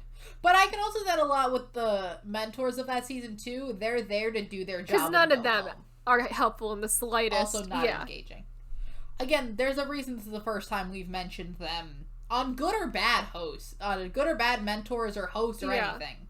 Like, they're not engaged. They don't seem like they are that invested in anyone there. They're there to get their paycheck and go home. So now we have a very fun category, which is best what the fuck moment, which is just the really, because we've seen a lot of wild shit on this, in this series. And so these are just some of the fun ones. There's a lot of... We have a lot of honorable mentions in this category, so... But I think that we just have to... We have to start. PPAP. PPAP. What? Iconic moment. What even are we doing with that? It's a chef's kiss iconic moment. I don't think we can say anything else. Just go watch it. Please. If you haven't seen it, go watch it. We've got the double Zico songs in Idol Producer Round 2. They did... Artist... And I'm just like, good. Cool, double Zico on a Chinese show. I never knew Zico was, like, super popular in China. Apparently. Cool. And then this is from Chuang 2020, which is, I think, the most convoluted way we set up the auditions. It's like where we have everyone audition individually, and then we like have a top and a bottom tier, and then everyone auditions again. And I'm just like, so what was the point of everything we just did? It just doesn't make any sense. They essentially, because I also want to give an honorable mention to the new rules of Youth With You, and also possibly Chwang, because I know Youth With You is keeping this. And I don't know if they're also going to keep this, where you have a set number of people that can be in A class. Yeah, and it's... Because I know Youth With You is keeping it at the 11, and then Chwang had it where you had, like, the 7 people that would have been in the group. And I'm like, sure, that's a change we're making that I don't know. I think I hate it. Genuinely. And then you have the Youth With You 2 stage which is names. Just something. That's a lot. What is it? 9-1 hashtag. 9-1 hashtag. I think that's really the epitome of that. Is 9-1 hashtag is a lot. 9-1 hashtag. You have Shaking. A Juicy. Baby Monster. Juicy. Bunny. Snow. Bunny. Stage names got even worse on season 3. So that's just gonna stay and get even worse. That's gonna be real fun when we have multiple people named River, like now. It's just, what are we doing here? Yep.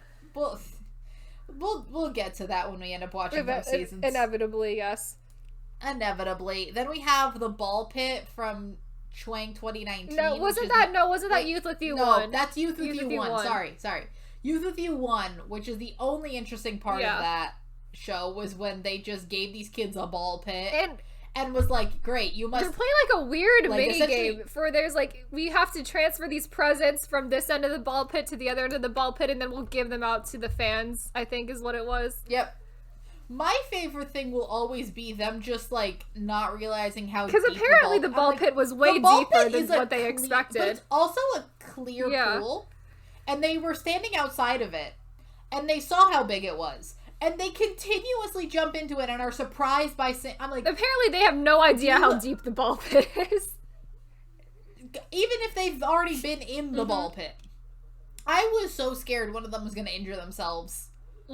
Because they look like they're going to injure themselves. And I'm like, what am I doing? This is the most interesting part. It really was the ball pit, because we stopped and we watched it because I'm like, they're having a fun time. But also, like, why are we doing this? Look, I was having a fun time with it, too. Also, it looked like those fucking boxes were filled with rocks. I know, because they made it out to seem like they were very heavy, the boxes. And it's also just like climbing back into that pool, waving through like a giant pool with a box full of rocks, with a box full of rocks. And they never show us what's in them either, so it's just a mystery. I also think they were trying to sell me on a weird what is it? It's a weird like what is it? Like a satellite buyer. Oh, like a proxy site? Like a proxy site. I think that's what it was, too. There's a lot of product placement in the China seasons. Again, another shout out to the small yogurt drink in the right-hand corner of the screen for the last 4 seasons of that both seasons. That sponsors both Youth With You and Chwang. We get weird yogurt sponsorship. Also, this is just a personal one. But the fact that in Chwang 2019 we spent more time wondering what the flavors of those yogurts were, because we came up to the fact that it was like grapefruit and something else. And then I think we got around to it was just original like yogurt or something. It might have been original because it looked like it was water, and I'm just like, what is on this? It also took us a lot to figure out what those drinks exactly were that we were being sold constantly.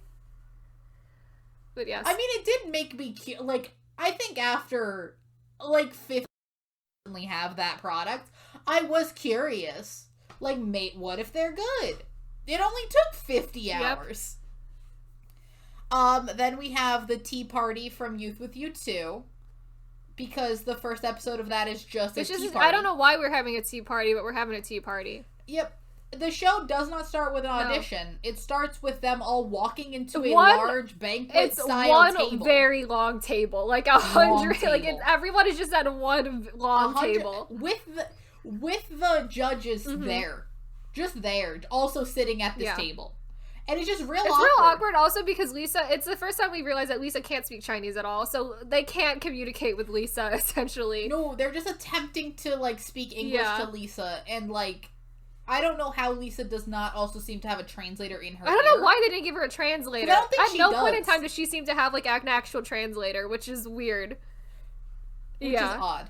She should. I don't know, or if they are giving her a translator, it's just not really well communicated that she has one there.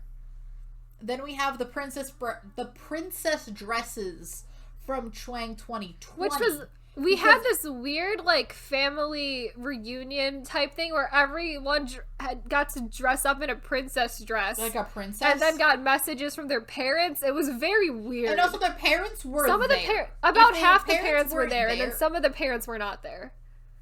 Yeah, like I think all the parents they could get they brought. And then, like, and this isn't even, like, the last episode where they usually get messages from their parents. It was weird. This is, like, a little bit earlier. There was, like, a lot of people It was, like, right after, like, the original songs or something like that, yeah. Yeah, it was, like, It was weird. And they just had, like, a princess tea party. And they're also living in a castle, and it's a very odd choice. It was very odd, the whole thing. Especially right after, during 2019, where they essentially put them in boot camp. Oh, yeah. We'll get it. Then we have the SM reunion that is Chwang 2020 because it has Chris, Tao, Luhan, and Victoria. All four of them all together here. And I'm like, and now they also have Amber, so it's like I think they just like to pick up the XSM idols and put them on the show, and that's just what they do. It's yeah. Remember, like, that one conversation Chris, Tao, and Luhan just had? Just reminiscing like, about EXO. Remember that group we were in together? Yeah, remember when we were... Yeah, you know, that time we started out as idols, that we were just, like, this and that, and I'm just like, what? Vague references to EXO? Cool. Can't not saying but it. He's like, we know what you're talking about. You know. Like, being an idol's hard. You're gonna go through a lot of shit. And I'm like, yeah you are. Yeah, you are. And then the winner of this category... So, the winner is the whole chickens from Chwang 2019 because this is legitimately the only interesting thing that happened on that entire season. So, essentially, the way they do that season is that the mentors each get, like, a class to teach, essentially, how to be better. And the F-rank mentor, who I don't remember who that is, don't care, decides to, like, he's bonding with F class, which is, like, really full, and then essentially brings them into a room where each of them is presented with, like, a whole rotisserie chicken. Like, this is not a small, like, chicken. This is a full, chicken. Like, picture like a Costco rotisserie chicken. Like, a full rotisserie, and just is like, here you go, here's a snack, Here's a snack of a full... Do not give in utensils. Just a rotisserie chicken. They get like one glove, and then they just eat them with like their hands. One glove. They're just eating. They don't get like a knife to break down the chicken. Hands. Some of them are just grabbing the whole chicken and just bringing it to their face because how else are you going to eat a whole chicken? And then what really gets me? But also, each of them individually is given. There's like 30 chickens. Their own chicken, yeah. What really gets me about it is that after they have eaten about as much of the chicken that they want, is they proceed to give their leftover chicken to, like, trainees in other classes. Again, mind you, they are not giving utensils to break down. No, they just are giving their chicken, just random bits scraps removed. to other people. Exactly. They're not even scraps, because no one can eat, they don't even make substantial dents in this chicken, because it's a full rotisserie chicken for one. So, like, they're just giving, like, full, like, legs to people. Just like, here's part of a chicken. Leg? Yeah. And then they go to A class. And the A class mentor is not having it. He was like, no, don't bring that in here. We don't need it. Like, we're trying to win. And then they just wait outside with this, like, slowly cooling. I can't tell if it's been 10 minutes or 3 hours of them attempting to eat this chicken. And we saw this happening. Waiting. We had to stop and watch it because I'm like, what is going on right now? And not only did we stop and watch, but we went back to see if there was context. No, and there was no context. It's just a surprise chicken. It's just, surprise rotisserie chicken. As one does. It's one of my favorite moments. It's so weird. It's so weird. Show. And the fact that was really the highlight of that entire season. It was the chickens. Because it's all F class. Yeah. And F class does not matter on that season. Because no one in F class is going to rise up through the ranks at that point. No one that makes the group is in this scene even. So then we go on to the best group name. Because the group names on the show have been a choice. I don't think none of them are good, but we do have a best one of the 11. We have it's not so much a best. The least bad, which is 101. We almost gave it a 101 by default. It is. Like, well, no, we really just eliminated everything else to the point where it's like, well, now we have 101, and I guess that's it. Because 101 is fun. I get it. It makes sense for the show. And it's not so on the nose like IOI and Eyes 1. X1. I feel like we got like a little bit of creativity with 101, so yeah, it's like you gotta think about it for a second if you don't know. And so then for worst group name, there was one choice because it's one of the best groups. It is, honestly, but the name is a disaster, which is Bon Bon Girls 303. So to just point out, that is from the way that show goes. It goes with Rocket Girls 101. Rocket Girls, because that's Produce 101 Season 1. Then you got Chwang 2019, which has Rise, but it's R1 SE. Terrible. And then you get Chwang 2020, which is Bon Bon Girls 303.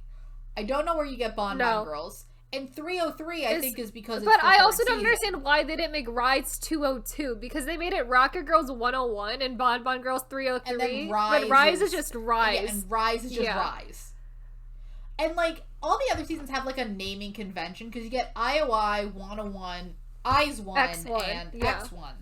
And then with the other, you get 9%. U9, and the 9. U9, and the 9. And then with Official Produced China, we're off the rails with the names in Produced China. Rocket Girls, Rise, Bon Bon 303. Girls. 303. An integral part of the name. Integral part of the name is the 303. I keep forgetting that's an official part of it. I forget Rocket Girls is Rocket Girls 101 all the time because I'm like, that just doesn't need to be there. No.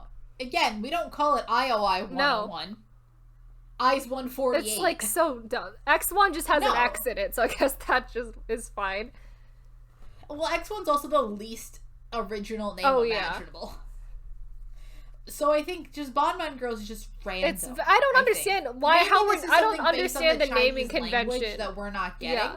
The naming convention of like Official Produced China seems to be just like whatever the fuck they want to do. So yeah. So then, after we do group names, now we have best group, and I think best group is pretty obvious, because it's JL1, J01, which our favorite. I love them so much. Our favorites. I think the fact that they're the only permanent group to come out of this season so far. We're probably gonna get another one this year, but they're so good. I love them so much. And they're having a comeback. Exciting. Very soon. Exciting. Mm-hmm. That wasn't really a competition. Best group. No, not at all. I think the only other one up there is 9%, and I think that's it. 9% is great, but I think 9% is the only bad thing about 9% is the wasted potential. They were very poorly mismanaged. 9%, yeah, very badly mismanaged. Sure. And then also on the very badly mismanaged, we have worst group, which we're giving to Iowa. And I think the thing with Iowa is that they had the shortest contract of any group, so they just had no time to release music. But also, it was just the fact that it was not an exclusive that really ruined and their best song is only done. You can't even count it as an Iowa song because it's only done by four or five of them are missing. 4 or 5 of them are missing from that song. Yeah. Mm-hmm. So you can't almost even count "What a Man" as an Iowa song. It's really more they only had time to release 3 songs. One of them is a weird subunit song, and then the other 2 were just subpar. And I feel like Iowa has talented members, and I feel like if they were given more time, they could have released a lot of good music. But all of them go on to release good music, separately in their groups and their solos. You have great people in it. that could have done so well. I just think, again, what you're dealing with is proof of concept. Yeah. That no one knew this was going to be as successful as it was, and then they were like, well, if this flops, what are we even going to... Like, no one wanted to make plans for the group, because they're like, what if it flops? Yeah. Which it could have. It easily could have. And then, like, where are we at today? We have proof of the flop, like, a little bit later. Look at all of the unit and all of Mix 9. It was easy enough to flop doing one of these shows without any proof. That's why everyone else is so much better managed. Oh yeah, because I think it was because they kind of had to learn from their mistakes with IOI and then adjusted it from there. Yeah, which is it's sad, but because they only released such little music and it was not great music, that's how they sort of ended up in worst group, which is sad for them. But which is sad. But I think that just generally they could have done. They could have done a lot better. It's not so much that they're the worst group, is that they just did not live up to the potential that they had. Oh yeah. So then we have most robbed person. Yes. These are people that did not make the group, because again, if these were people that made the group, it would be Ren from being center. But he came in second place. I cannot call him the most robbed person. But he is robbed. He's robbed of the center. He's robbed of center. These are people that did not make the group, that should have made the group. Many of them, I think, did make the group, but that was stolen from them. One of these people confirmed made the group, and it was stolen from them, which is Kaun of Produce 48. Kaun was confirmed in that group, and then was vote manipulated out of the group. Yeah. Very, very bad. And then also we have Samuel from season 2, which I think should have made the... Samuel should have been in there, for sure. Yeah. Samuel should have been in that group. We also Buffon, have... Because I love Buffon.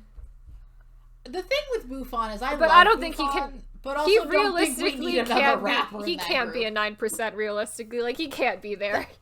9% is already like 6 people are rappers. We don't need more. Buffon can't be there. Yeah, it changes the dynamic of that group a lot. But still would have loved to see him in the group. Loved Buffon. We also have... the girl whose name I can't pronounce with all the consonants from Youth With You 2. The name will be on the screen now. She's great. I love her. She should have been in that group. With a group that has 2 token short-haired girls, like the 9 does, why was she not one of them? I'm sorry, you need more oh my god, the 9 is 7 out of 9 rappers.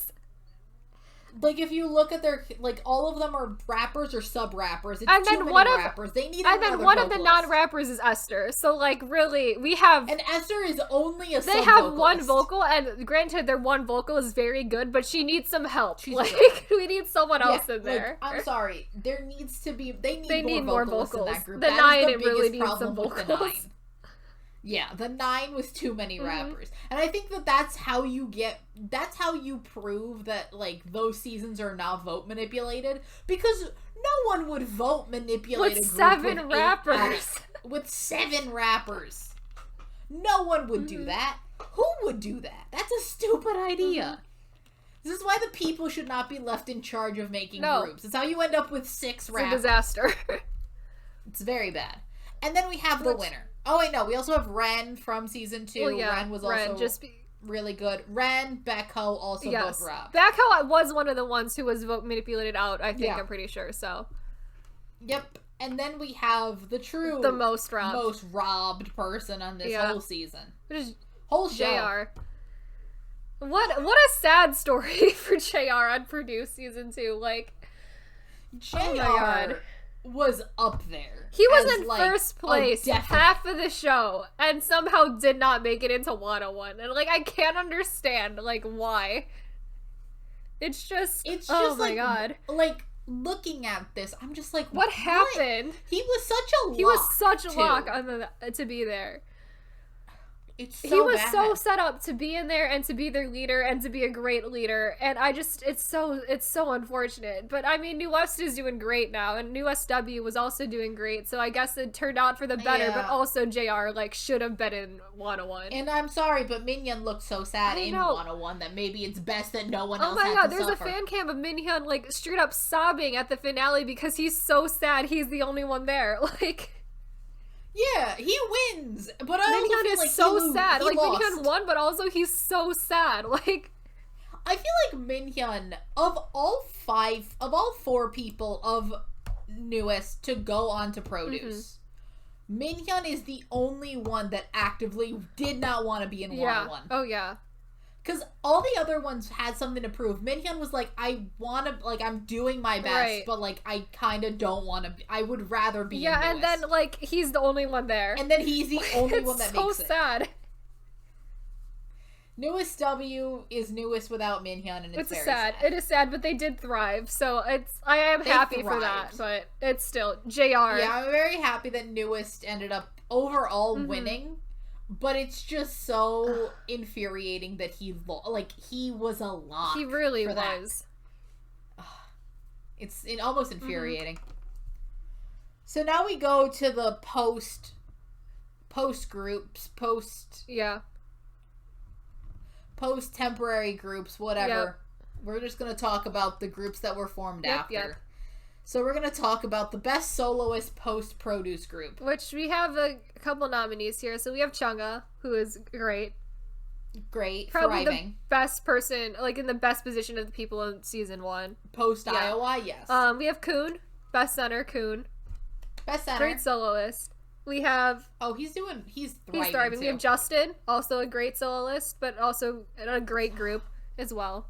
And he's in a good group. Yeah, Justin is very much growing into be a very, very good, just entertainer and performer as a whole.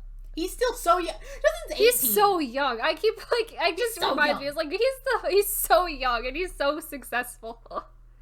Exactly. And then the last honorable mention we have Woods, because Woods is also fantastic. He is my new favorite soloist. Woods, so I mean, we'll get into a lot of the connections that Woods has with other seasons of Produce, but like, Woods is thriving, living his best life and thriving, and I love it. I'm so happy for him. His solo stuff was some of my favorite stuff from last year. I love him.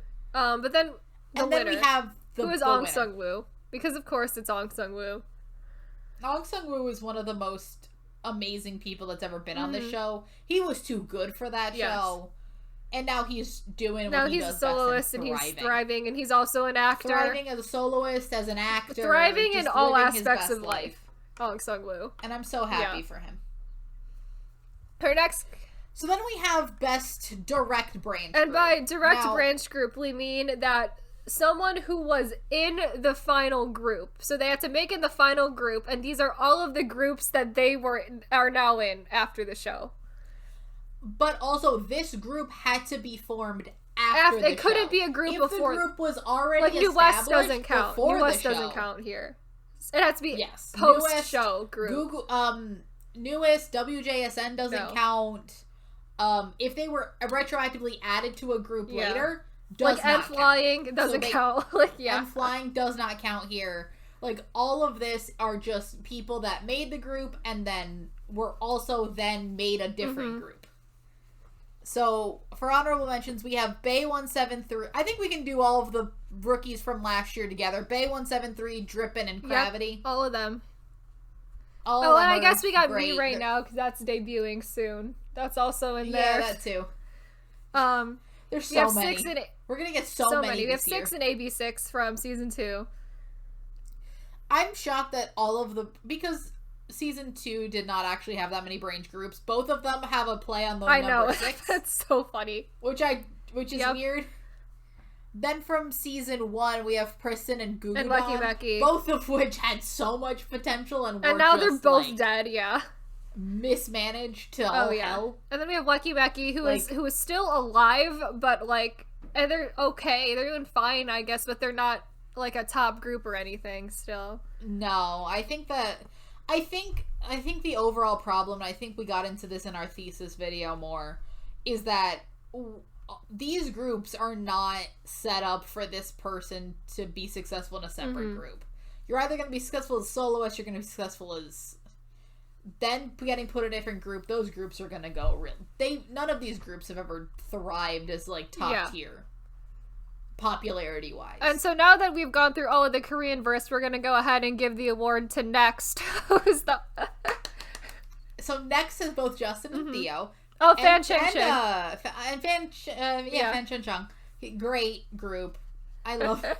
Next is Yehua. So they are kind of making weird, almost bridge C-pop from C-pop into K-pop. Like some of their newer stuff is a little bit more. It's an interesting. They have real interesting music, is what I'll say. But I do enjoy them. I do enjoy them a lot. Oh, they're very fun. I very much enjoy a lot of what Next does, and again, there's so many Korean brand groups, and we ended up giving it to Next. And that's like, I think, one of the only actual like foreign branch groups too. And look, the thing with this is that it's very hard, because technically Wonder is a foreign branch group. It's really just hard to find information about the foreign branch groups, as in you don't really, like, it's hard to find information on some C-pop groups of like when they started and if they started before the group, after. It's weird. It's a lot. So then we have Best Indirect Branch Group. This is a group, similarly it has to be a post-produce formed group, but it has people who were on the show but did not make the final group. Yep. Oh, there's one on here though. Oh no, never mind. We get them later. I was gonna say N-Flying, but N-Flying is not. No, N-Flying is a weird. N-Flying is. We'll get to N-Flying is weird. So we have G-Idol as one because it had Soyeon in it. We have Wonder. We have Wonder because Buffon was in Wonder. Buffon and a bunch of other people that were also in there. We have One Us. I just remembered we have One Us, and we also have One Us and One We. Yeah. One Us and One We. Because they all dunked them for 1 week, and then all of One Us was just here. Essentially, all of them was in season 2. We have the boys. We have the boys. Because only one member of the boys was ever on Produce, which is weird to think about, but they are here. We have Cherry Bullet and Rocket Punch from Produce 48. We have JBJ and technically Reigns as well, yeah. Which just both had a bunch of people. A bunch of the people that were almost in 101. We have Everglow. Yep, because I had Yurin and Sehyun on 48. Sehyun was also on Produce 101 original season 1. And then we have the winner, which is Orbit. I love them. Hello, Orbit. Orbit is Orbit's essentially 3 former members of Halo. Orbit's the JBJ of Produce 101 Japan, except they're permanent. But they're permanent. I'm very happy that they're permanent. Them. It has 3 members All of Halo. All 3 members of Halo that were on Produce Japan. Has June. It has Ando. Has Yugo. Yugo is there. Ando. And Anda. Another Shunya, who I barely remember is there because I like everyone else so much more. Because everyone else was just like people we actively had an eye on, and then he was just. But their music is so good. It is. So they have no right being so good because they're very K-pop for being a J-pop group, but they are very K-pop. They're very similar to J01 type music where it's like you're just doing K-pop in Even Japanese. their like album packaging is more K-pop than it is J-pop because like physical album packaging like isn't a jewel case, it's like an actual album, and I'm like I think they want to be a K-pop want it group. So bad. If any of our listeners live in Japan and would like to ship it to us, let us know. Comment down I want below. that album so bad. It has been a while since I've asked our listeners to get me things. Now we're asking you if you have the Orbit album, please let us know. Or if you're available to buy the Orbit album. If anyone wants to be because I'm not buying a proxy site to do it. That seems expensive, but if someone wants to be my proxy site, hello. We're here. But I love them. They're so good. They're amazing. They're also going to have a comeback in April too, which is very exciting. Yay. So then we have Best Question Mark Branch. Because there's a lot of this in Produce. Question Mark Branch Group is both groups that had members that like went on the show to try to save their group, or were then retroactively put into and then some groups have multiple people on multiple seasons in multiple countries. On various seasons. Yes. So we're Halo. 3 members went on Produce to Japan. Produce Japan. That's one of the more basic I think they're ideas. here because they're a Korean group that went on to Produce Japan. And also the group is dead. Halo is dead, yes. The group was already disbanded, which I learned through this show and not through any other thing that officially they had disbanded. Like, since when? When did Halo disband? No one told me. We put EXO on here for fun because we have so many. Lay, Chris, Tao, and all Luhan, hosts of the show are mentors. I've seen more of them through there than actually in EXO. We have Newest because of course Newest. It was one of the most influential things that happened on this show. Was Newest going on Newest season had 2. like just them going on produce season 2 just had an immense impact on just the K-pop industry as a whole too. That it's just like god, whole thing. It directly inspired 2 different Mix 9 and the unit exist because Newest won on produce season 2, and was such a success. We have Hotshot. Because they were a group that went on to save their group there. And it didn't work. And Top Dog similarly for that. And it worked for one of them, not the group of Top Dog. And then Dreamcatcher, because Handong went on Youth with You too. And was there. And now we get into like much, the really interesting groups of... So we have WeI. Is a disaster. So WeI has a member of JBJ, who is on season 2, a member of Reigns, who is on season 2, the center of X1. And I think that's it for produce-wise. So they also have the 9 members, but that's a separate show. But it's...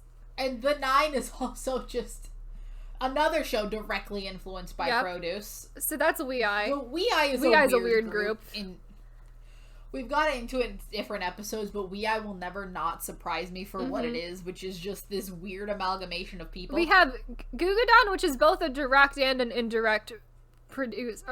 So Gugudan has 2 people from IOI, but also in that weird long hiatus period after Gugudan essentially stopped making music, Sally went on Chwang 2020 and won that and made the group of Bon Bon Girls 303. Yep. So it's like in this weird amalgamation zone. And then we get to Well, no, because also we have WJSN, who's very similar to the winner. Oh, we have WJSN. So WJSN had Yeonjung from season 1, who was added to the group. And then you have retroactively Chang Zhao, who was a mentor on Idol Producer. And then you have Mei Kui and Yuan Yi, who went on to Produce China 101, made the group, and one of them is the center. Mind you, essentially, right when Shang Zhao is mentoring, the other two go. The other version of the show. This is just, again, what you will learn is that Yehua Entertainment just did everything about this show. Yehua Entertainment is all over the show. Like, Yehua Entertainment did all seasons of the show, because guess what who actually won this, which is Unique, which is also Yehua Entertainment.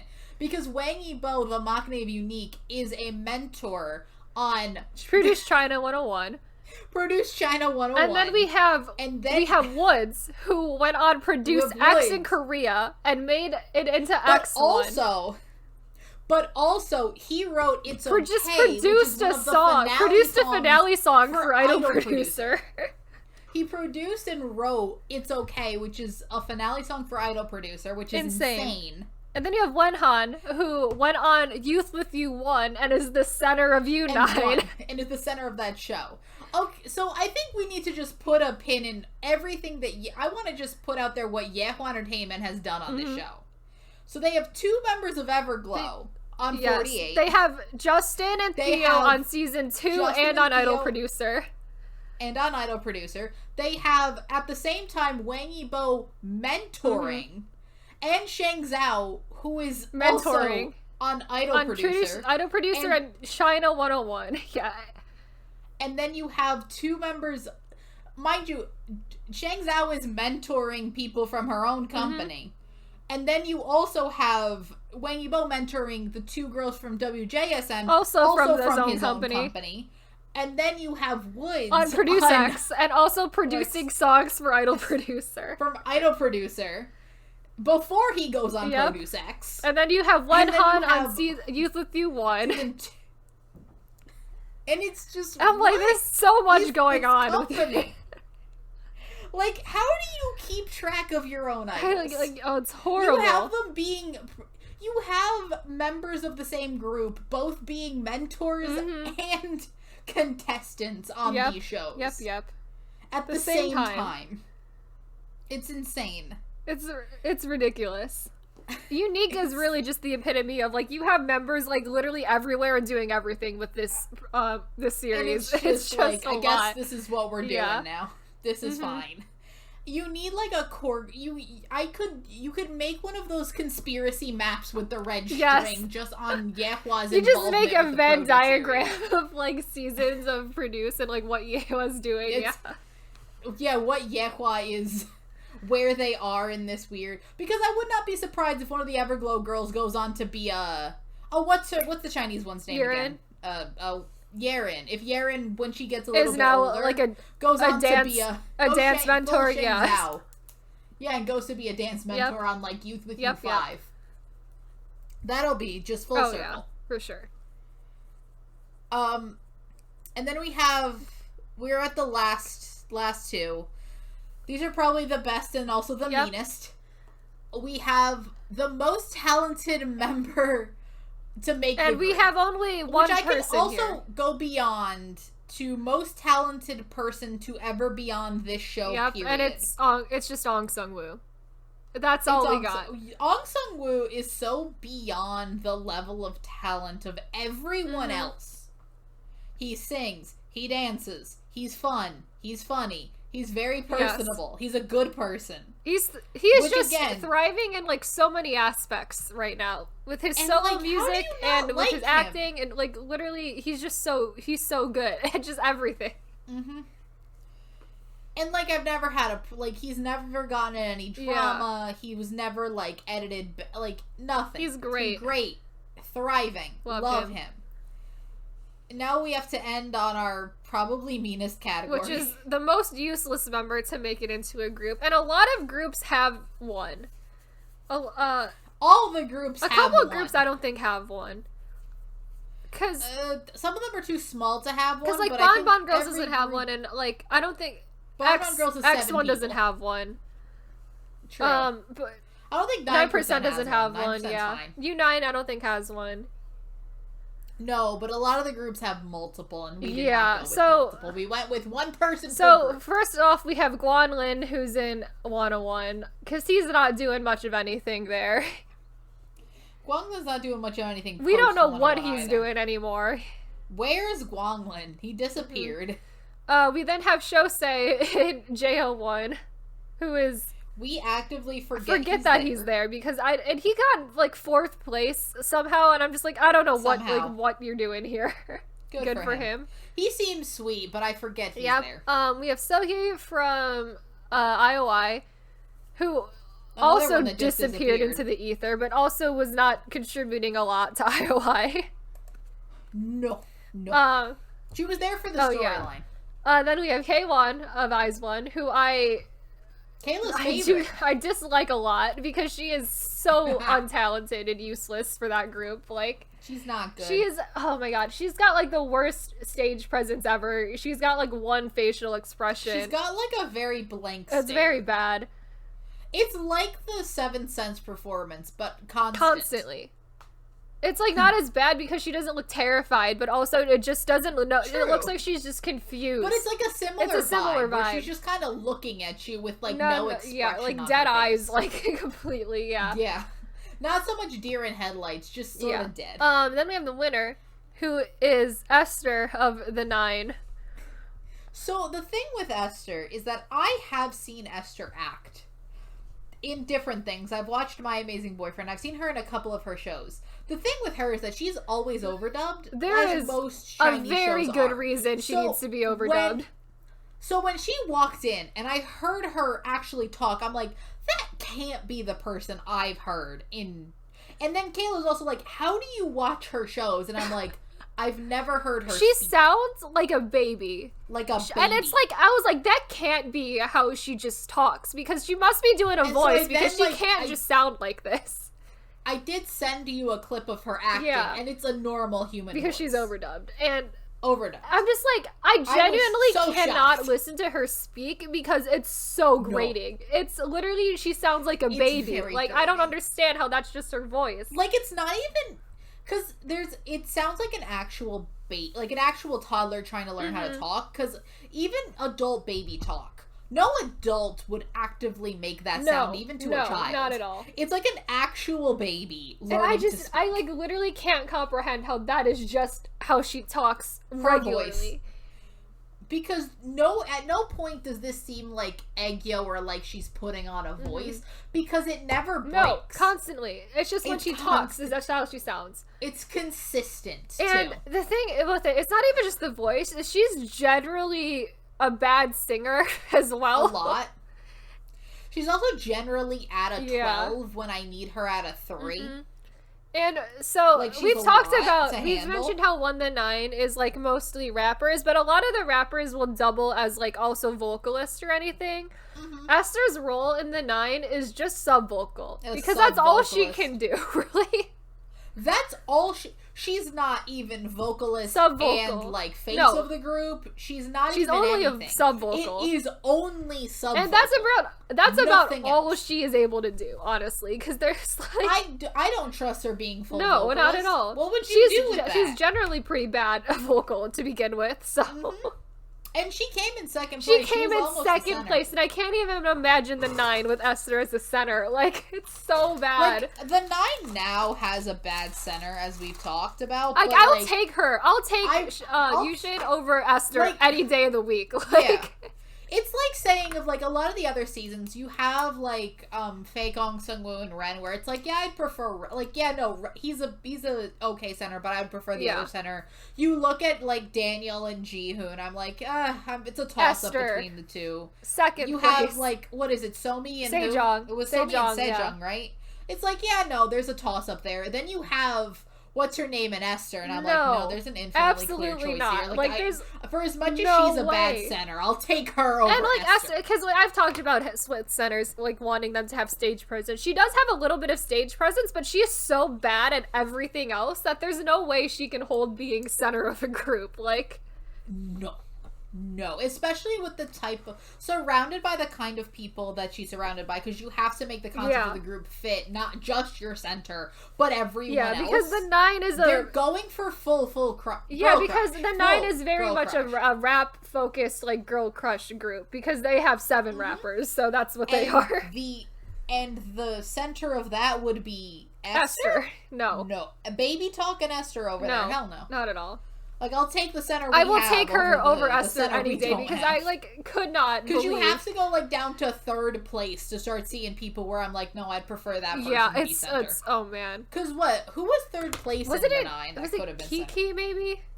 Was it maybe Kiki, I don't remember. Or was it, let me look this up. The 9K profiles.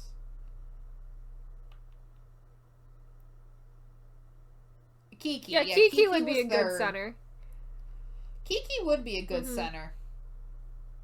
Because then you have at 4th, you have... Oh, God, not her. At 4th, you have Yang Yu, which is their only vocal. So, like, she would also be fine as a center, like... Yeah, literally I'm going down the line, because then it's Shaking.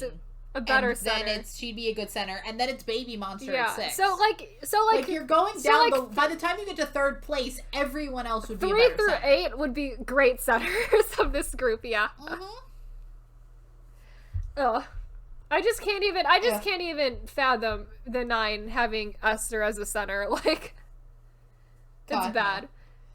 God no, it's a bad time. But like, go back to being an actress. You were already a successful Why can't you just be an actress? You didn't need this show. Just be an actress. She did not. It's like she took a detour to to just like, I'm gonna go try to be in a girl group for fun, because that's what the show has turned into now.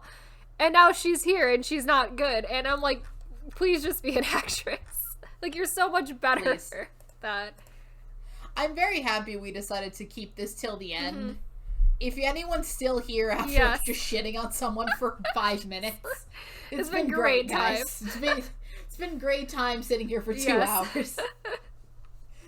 So thanks so much for watching. Thank you for watching. These are our produced superlatives. We had a fun time. We've watched enough of this show that we can now just do a full retrospective on everything. So I hope you're enjoying Produce Month. We got 2 more Produce Month episodes to come, so fun. They're a little bit less fun than this episode. This is the fun episode, but this is the most fun episode we had making. It's also the least work we had. It was. But it was fun. But yes, thank you for listening. And if you are listening to us on YouTube, we are also on all major podcast platforms like Spotify and Apple Podcast. And if you're listening to us there, we also have a YouTube channel where we post all of our episodes along with other fun clip videos. And if you're really into Produce Month, I genuinely think you need to check out the YouTube channel, because we also have supplemental extra clip videos coming out with all of our episodes this week as well. And we also have a Twitter and a K-pop collection Instagram, and those are linked in the description of every episode if you want to follow us there. But yes, thank you for watching, and we will see you next week with some more Produce Month. Bye! Bye!